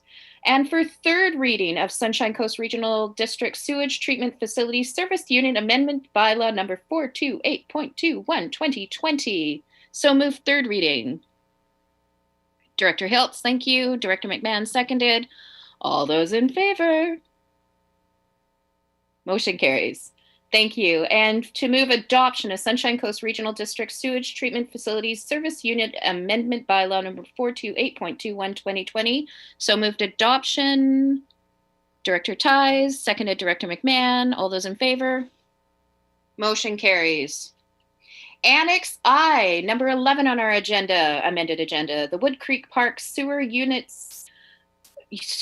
User Rates Amendment Bylaw number 430.12 2020. We're also doing first, second, third reading and adoption. All directors are voting on this one. So may I have a motion for first reading of the Wood Creek Park Sewer User Rates Amendment Bylaw number 430.12 2020. So moved first and seconded. All those in favor? Motion carries. And a motion for second reading of Wood Creek Park Sewer User Rates Amendment Bylaw number 430.12 2020. So moved second and seconded second. All those in favor? Thank you. Motion carries. And for third reading of Wood Creek Park Sewer Users Rates Amendment Bylaw number 430.12 2020. So moved third reading and seconded. Fantastic. All those in favor? Motion carries. And for adoption of Wood Creek Park Sewer Users Rates Amendment Bylaw number 430.12 2020. So moved adoption. So moved, seconded. All those in favor? Motion carries. Thank you so much. Oh, wait, we have more bylaws. Yay! So Annex J, page 31 of our package. If this once again is voting participants, it is a weighted vote. Areas B, D, E, and F.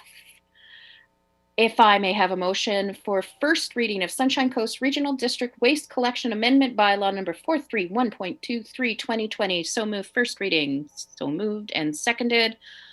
All those in favor? Motion carries.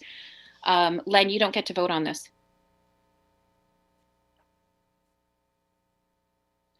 Sorry, but that's okay. It's nice to have this support. So for second reading of Sunshine Coast Regional District Waste Collection Amendment Bylaw number 431.23 2020. So moved second reading. So moved Director McMahon, seconded Director Ties. All those in favor? Motion carries. And for Sunshine Coast Regional District Waste Collection Amendment Bylaw number 431.23 2020. So moved third reading. Director McMahon, seconded Director Hiltz. All those in favor? Motion carries. And so move adoption of the Sunshine Coast Regional District Waste Collection Amendment Bylaw number 431.23 2020. So moved adoption. Director Hiltz, seconded. Director McMahon. All those in favor? Motion carries. Next up, this is voting all directors. And this is Annex K, page 32 of your package, number 13 on the agenda. This is the Painted Boat Sewage Treatment Facilities Fees and Charges Amendment Bylaw number 644.5 2020. And we're also going for first, second, third reading and adoption. So may I have a motion for first reading, please? So moved and seconded. All those in favor? Motion carries. And for second reading of Painted Boat Sewage Treatment Facilities Fees and Charges Amendment Bylaw number 644.5 2020. So moved second reading. So moved and seconded. All those in favor? Motion carries. And if I can have a motion for third reading of Painted Boat Sewage Treatment Facilities Fees and Charges Amendment Bylaw number 644.5 2020. So moved third reading. So moved and seconded. All those in favor? Motion carries. And for adoption of Painted Boat Sewage Treatment Facilities Fees and Charges Amendment Bylaw number 644.5 2020. So moved adoption. So moved and seconded. All those in favor? Motion carries. Oh, wait, there's one more. Annex L, page 33 of the package. And we're also doing first, second, third reading and adoption at this point. And it will be all directors again voting on this item. So if I can ask for a motion for first reading of Saginaw Ridge Community Sewage Treatment System Fees and Charges Amendment Bylaw number 714.3 2020. So move first reading and seconded. All those in favor? Motion carries. And for second reading of Saginaw Ridge Community Sewage Treatment System Fees and Charges Amendment Bylaw number 741.3 2020. So moved second reading. So moved and seconded. All those in favor? Motion carries. And for third reading of Saginaw Ridge Community Sewage Treatment System Fees and Charges Amendment Bylaw number 714.3 2020. So moved third reading. So moved and seconded. All those in favor? Motion carries. And for adoption of Saginaw Ridge Community Sewage Treatment Systems Fees and Charges Amendment Bylaw number 714.3 2020. So moved adoption. So moved and seconded. All those in favor? Motion carries. Can we rename some of these or shorten the names sometimes? Okay. All right. So with that, Sherry, please don't tell me I missed any. Did I miss any? No? Fantastic. All right. Director's reports. We are here. Or did we want to deal with that other item before we do director's reports? Sherry, I'm going to look to you because we had put that on the table. Thank you, Chair. I think we're ready to bring it back into meeting. Okay.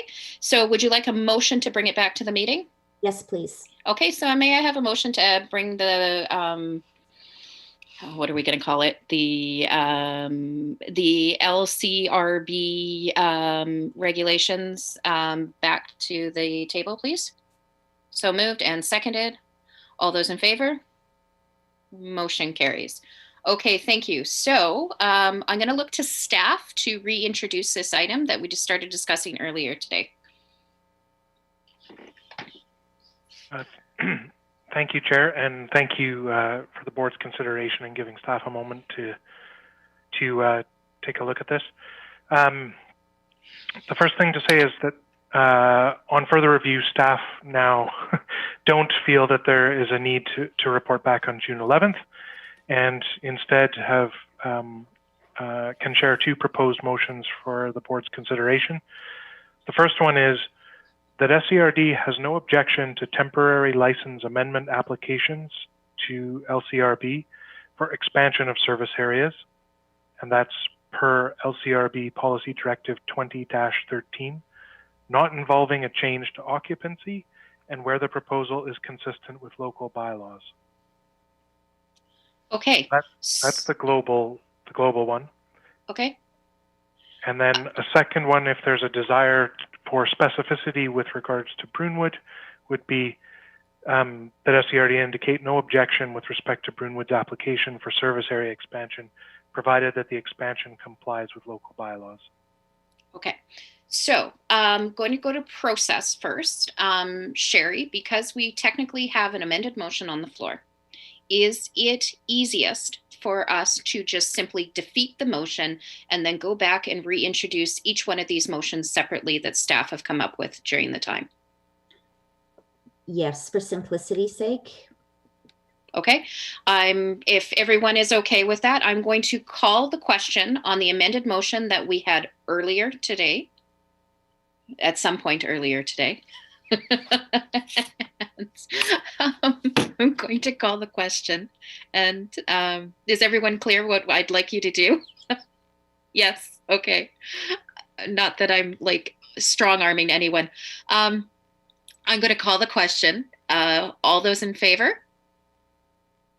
Oh, no, you're opposed. Okay, no. All those opposed? Thank you. That motion fails. So I'm going to go back and GM Hall, if you could repeat the first motion, suggested motion from staff, please. Absolutely, Chair. The proposed motion is that SCRD has no objection to temporary license amendment applications to LCRB for expansion of service areas, and then in parentheses, LCRB Policy Directive 20-13, not involving a change to occupancy and where the proposal is consistent with local bylaws. Okay, and so move Director McMahon. This is for rural areas only. Sorry, Director Kroll, you're not allowed. I don't know who put up your hand. So move Director McMahon, seconded Director Ties, Director Hiltz. Yes, so this is essentially the pre-approval of any one in the regional district who wants to do this, is my understanding. Looking to staff, yes. Yes, Chair. Yes.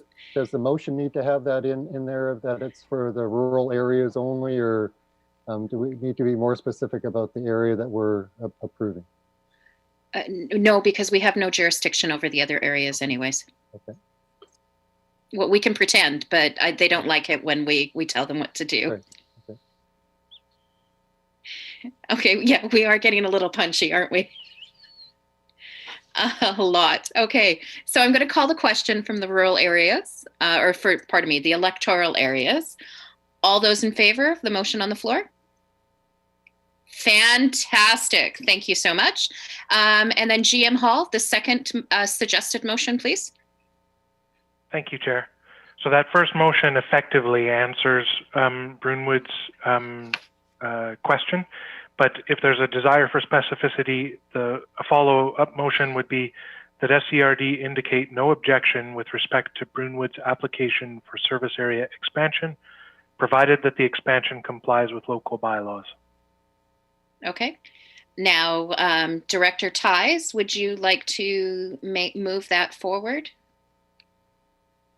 Okay, I see a motion from Director Ties. I see that's seconded by Director Lee. Is there any further discussion? And once again, Sherry, this is rural areas only, correct? Thank you. Okay, any further conversation on this? Seeing none, I'm going to call the question. All those in favor? Motion carries. Thank you. Okay, and thank you so much to staff for humoring us with that. And helping out our business community too. So that's very welcome. Okay, so next up on our list is director's reports. After director's reports, we will take a break before we go in camera. Okay. Yes, I know. I'm a little parched right now too. So I'm going to go to Director Ties first because he's has the most time constraint on him today. So Director Ties, what's going on in Roberts Creek? Thank you, Chair.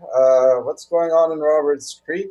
Well, outside of my property, I don't know a whole ton that's going on. I did have some, there's some concerns about extensive reveling going on at the Roberts Creek Pier, often till 2 a.m. in the morning, and the residents in the area are not happy about it. So I have asked staff to look into what we can do in order to see what if there are any options. It seems that everybody is flocking outside to party, and the pier is one of those popular places. And but I did I did attend a climate caucus meeting called Frameworks for Change. And it was an interesting discussion that we had there, and some presentations as well on some of the economic models that might be better for the planet than our current need for continual growth in GDP. And one of those ones is called the donut model. If you Google that, you'll find it. I've ordered the book, but it hasn't arrived yet. I don't know. I've ordered it a couple weeks ago. So essentially, the discussion was around creating a framework that's comprehensive but easy to communicate, and then from that, we need to create policy that everyone can get behind. I also attended a webinar on heat pumps, and I'm looking forward to seeing if we can create, through maybe the step code and such things, some policy is to encourage the use of air-to-air and air-to-water heat pumps here. And I also attended my first online APC meeting, and we had 2 of our participants drop out at some point. One, I think, ran out of battery. I'm not sure what happened to the other one. But we still ended up at the meeting with quorum. So all in all, it was a success. Hopefully we can build on it from there. That's it from Roberts Creek. I'll unmute myself. Thank you very much, Director Ties. So Director McMahon, I see you are unmuted, so you're up next by default. I don't know how I did that. We are getting punchy. Who knew I would be so excited to go to GBS for screws? But they actually opened their doors. And I had a cider at Persephone, which was pretty cool too. Had quite a bit of interaction on different topics. The big topic this week, for some reason, is herbicides. It's come up several times independently. So I put in a request to staff just for a little orientation on that subject. I'm 99% sure it's outside our jurisdiction, but of course, 80% of all of our calls and emails are for things that are outside our jurisdiction. So what else is new? The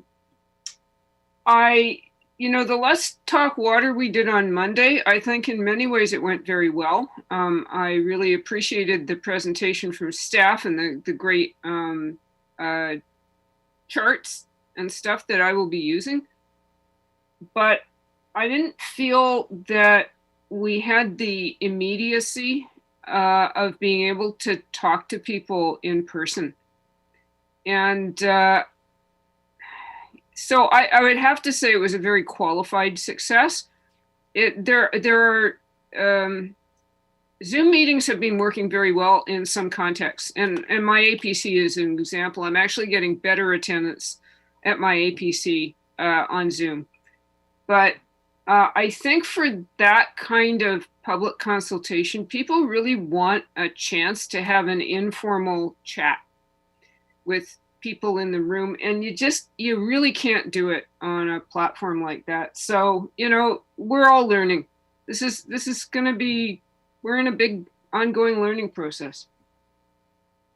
I'm not going to say much more. I've been to lots of meetings and other meetings and more meetings, and I set out when I started this gig to do a monthly newsletter. But thanks to COVID, I sent out 5 newsletters in the last 2 months because there's just been so much to keep up on. And so I think that's about it for me. I'll sign off. Excellent. Thank you very much, Director McMahon. So we're going to do it as whoever wants to go next, put up your hand. Director Toth. I wanted to go next because my comment was relevant to Director McMahon's. I totally get what you're saying about going for screws. I went down to Canadian Tire for the first time since March yesterday, and there wasn't even a lineup. I don't have a ton to report today, other than Canada Day planning is in full swing in Sechelt. Parade registration will be live on June 1st and will be free this year, though we will be encouraging registrants to make a donation to a cause yet to be determined. Just to outdo everybody else on the Sunshine Coast, we're having 3 parades this year, sort of 1 to each neighborhood in Sechelt. And we're about to make a determination, hopefully this afternoon, on whether they're going to run concurrently or consecutively. I will be looking for volunteers and for dignitaries. I listened into the Let's Talk Water presentation, and while I haven't reviewed the actual slide deck yet because I was on the road, I'm really impressed with how well things were explained. And thank you to Remco and the rest of the staff that participated in that. And that's really all I have to say. Terrific. Thank you, Director Toth. Over to Director Kroll. I saw your hand up next. Thank you, Chair. Several things. I'd like to commend Donna on her newsletter. They really are great. They're informative. We share them about just to make sure that everyone can enjoy them.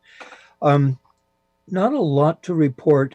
We had our quarterly reports in Gibson's, and something that was interesting, our water consumption for this quarter was down 15,000 cubic meters over this time last year.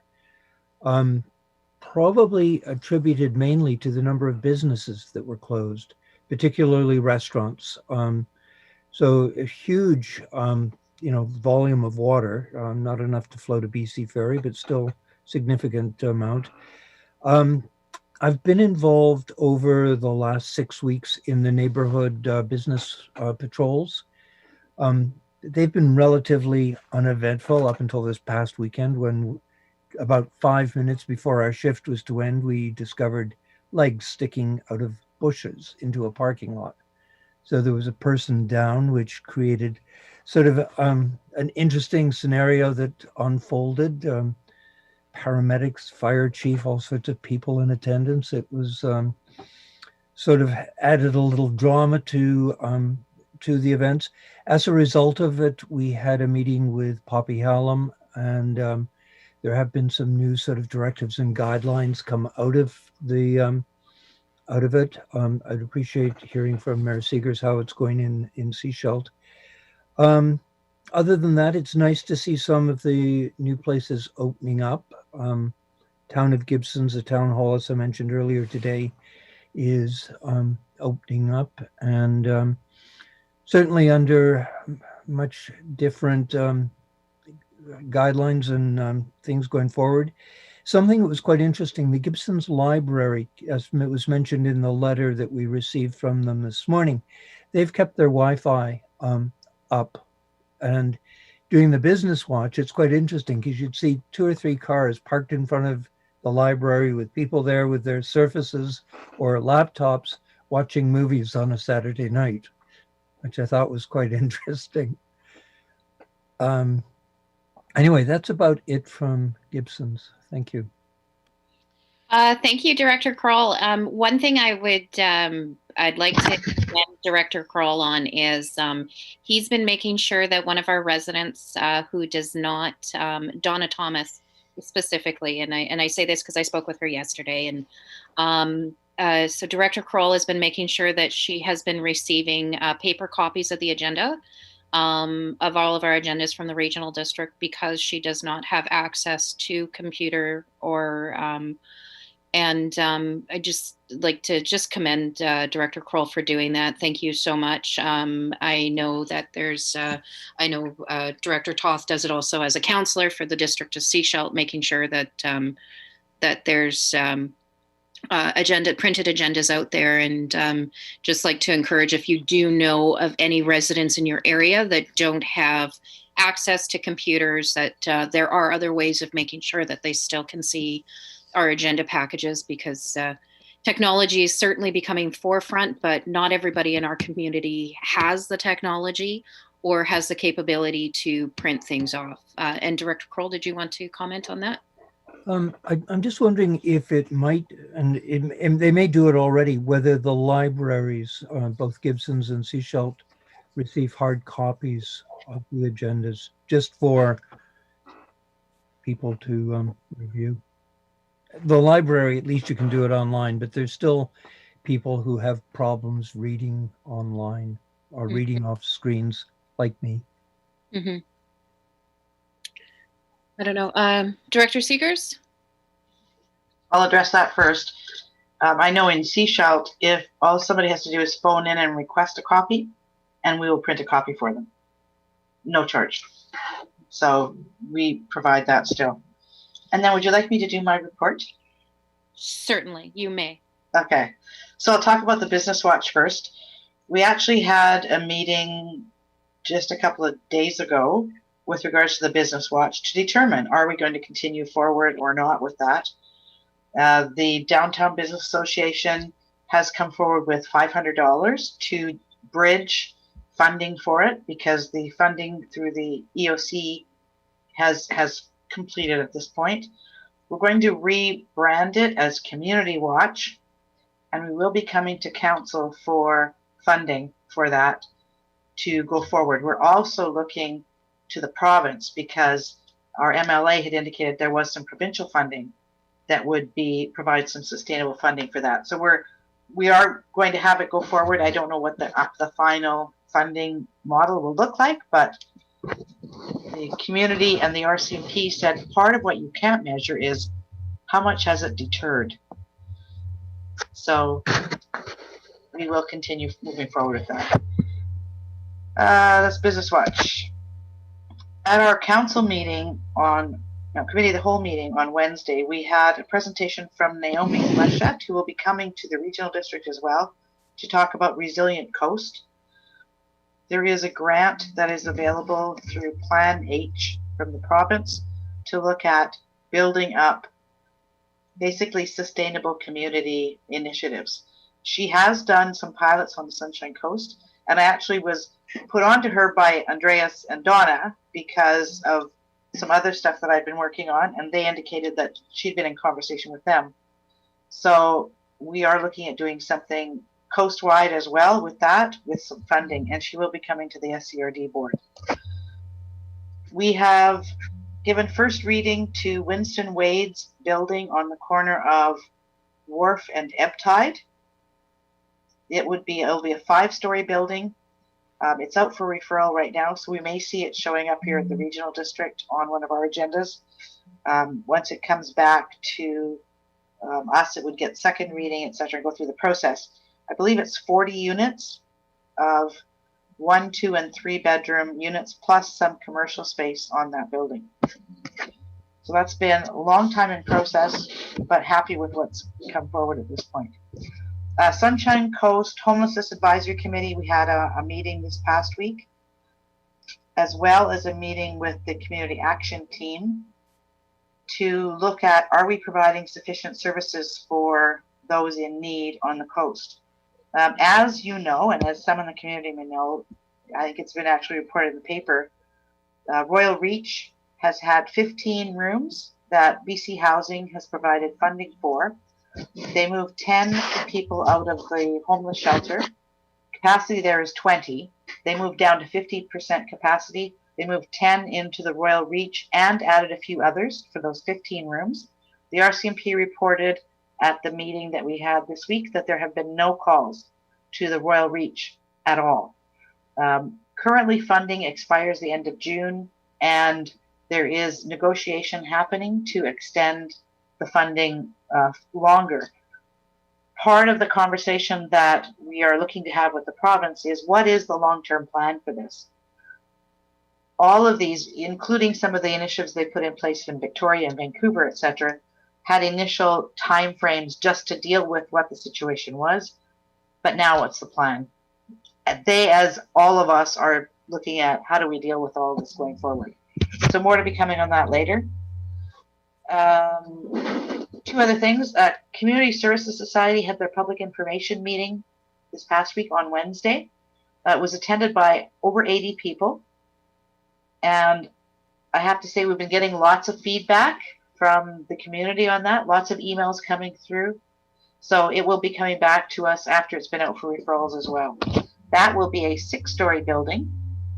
Looking at the first 2 floors will be program space, a food bank moving inside from the building behind, and a commercial kitchen.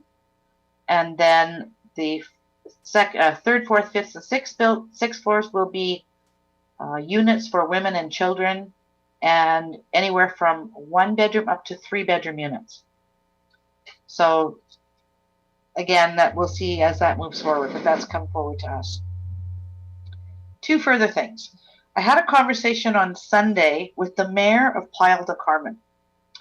So as you know, I did a week in Mexico. I have some friends down there, and the mayor is a neighbor of theirs. And when she found out that there was a woman mayor up here, I guess women mayors down there are rare. So she wanted to talk to somebody up here and also talk about the COVID-19 situation. They are about a month behind us down there in dealing with this.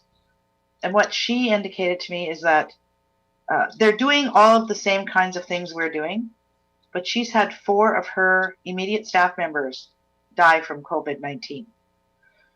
They are setting up a hospital, a separate hospital, just now in their community, just to deal with COVID-19. So she was interested in some of the things we're doing here, like the food bank, where does the money come from, etc. How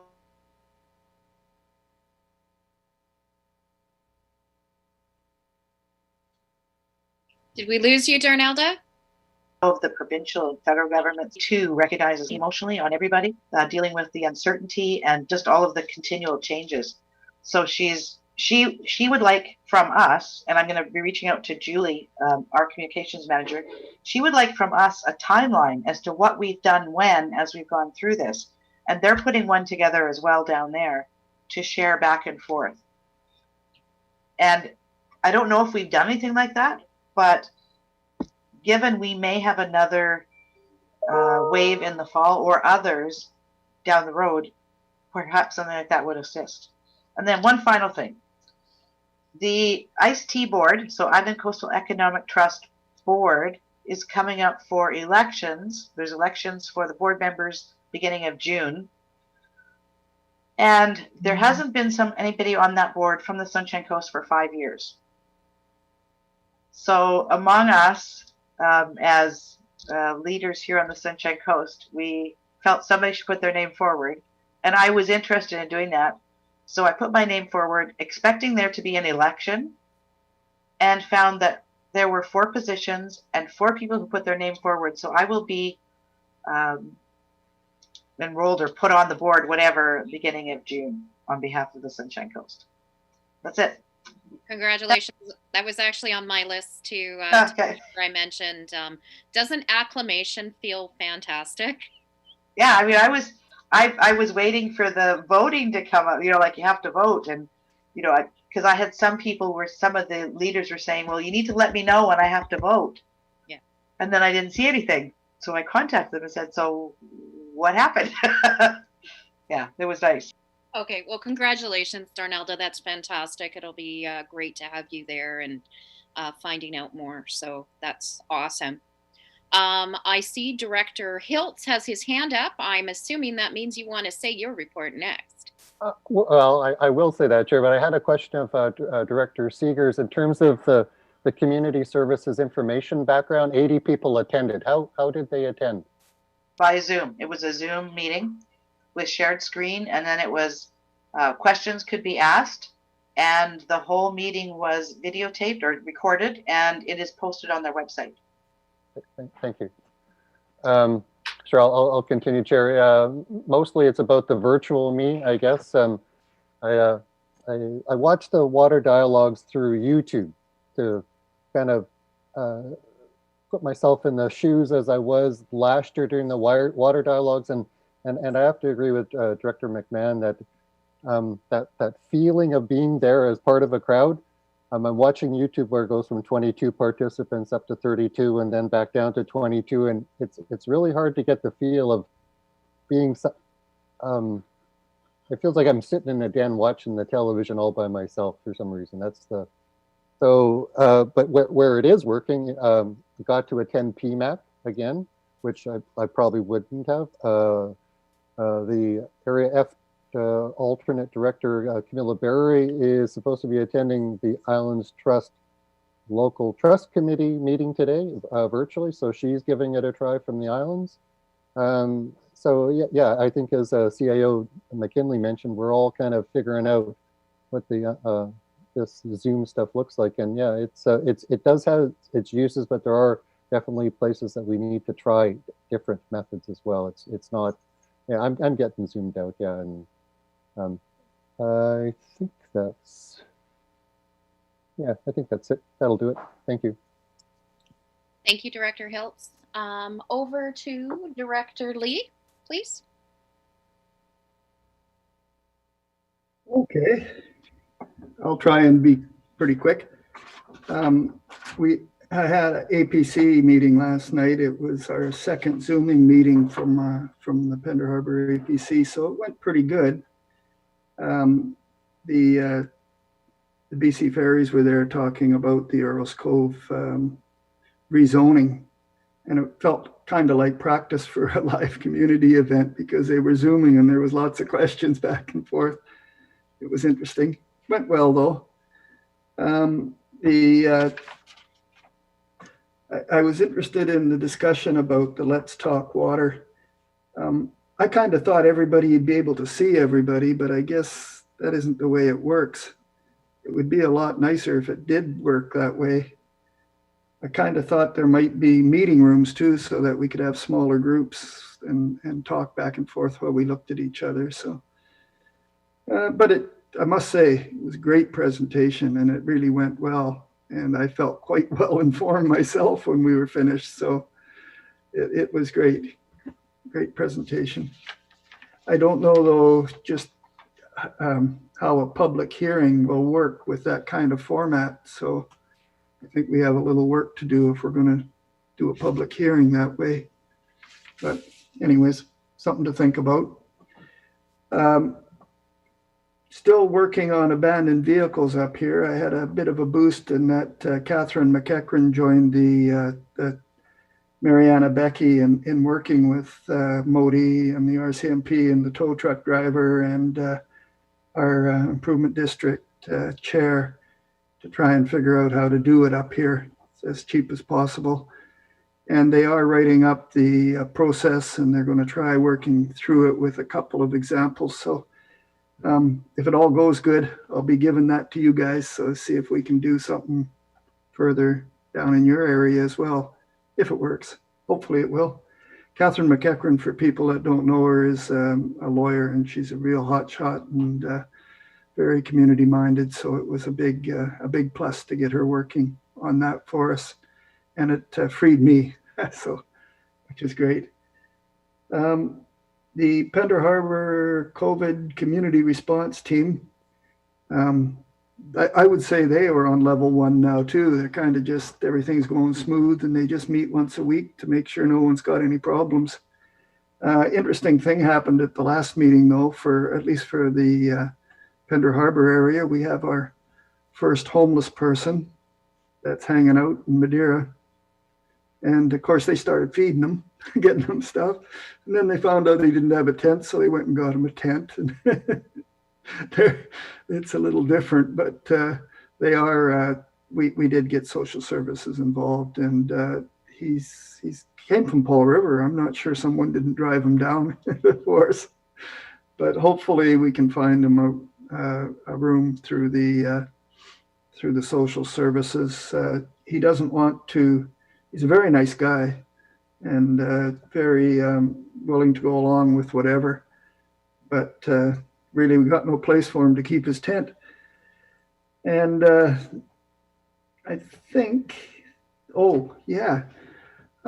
last year we had a Boom Busters thing and we had stuff on how to do it and how communities could get together and do boom busting.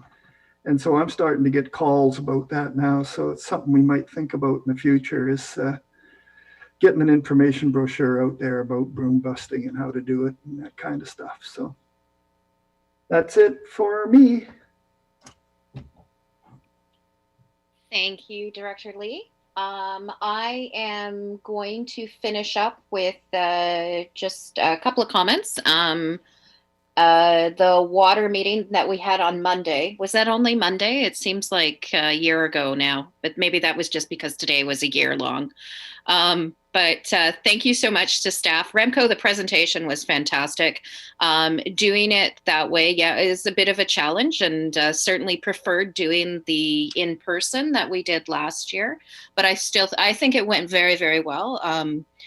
What did we end up having? About 59, 60 participants. Yes, Remco? Tuesday morning, we had, I think at midday, we had about 160 people doing YouTube. Awesome. So we reposted it the day after and a lot of views there as well. That's awesome. That's great. And fantastic to have the slides and everything up and the links and all of that. So yeah, so super happy. And it's good to, try out. This is a technology we wouldn't have necessarily done if we hadn't been forced into it. And it was a good dialogue. I think it went well. I think it went very well. And certainly using the Zoom platform, I've done that with community meetings as well as the Facebook Live with community meetings too. And it's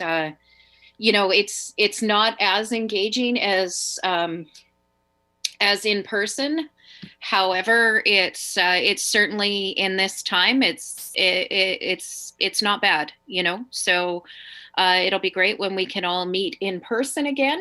But until then, we have Zoom meetings. So yay. But with that, we don't, yes, we did have like some bragging right wagers going on. So I said 175. I know Darnelda said 150, and Donna wanted 170, and then staff had a number of so I don't know who gets the jar of M&Ms or marbles or the extra bottle of water or what have you, but that's great. Remco? It will be a cup of water. Okay, excellent, excellent, great. Well, then, cheers to the winner. With that, we have no new business today. We will be going on camera. So if we do have anybody within our audience, you'll have a moment here to, we'll be finishing up here in a moment that you can ask questions. But before we go to questions from the audience, because I know our gallery must be stuffed full, I'm going to ask for a motion that the public be excluded in attendance at the meeting in accordance with section 91A and K and 2B of the community charter. So may I ask for that motion, please? So moved and seconded. Thank you. All those in favor? Motion carried. And so we will move to adjourn this. I'm going to give us a 10-minute break, if that's okay, and then we'll go into in camera. So a motion to adjourn, and then we'll go to Bryce for any questions. So motion to adjourn, please. And second process, do we actually adjourn now, or we adjourn after? Well, we made the motion to go in camera. So is that sufficient, Sherry? I'm sorry, it's just too late in the day for even think right now. Is that sufficient, or should we make a motion to? We won't adjourn the open meeting. We'll come back in after in camera. So we have a motion to move in camera. Okay, so we had the motion. So we're going to have a motion to go in camera then, please.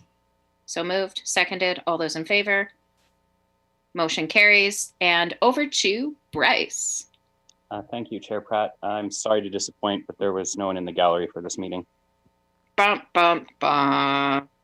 Okay. I will flip the meeting over to in camera now.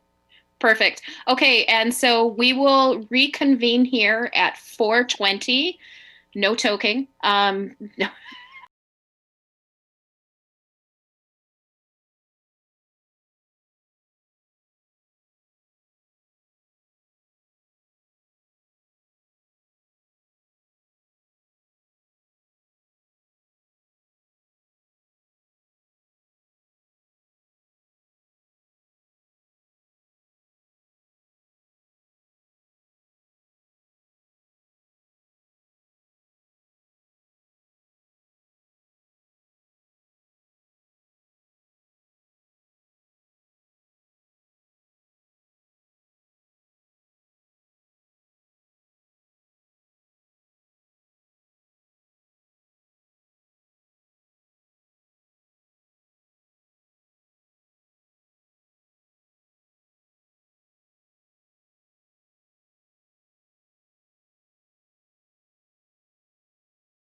And welcome back to your regularly scheduled Sunshine Coast Regional District Board meeting of May 28th, 2020.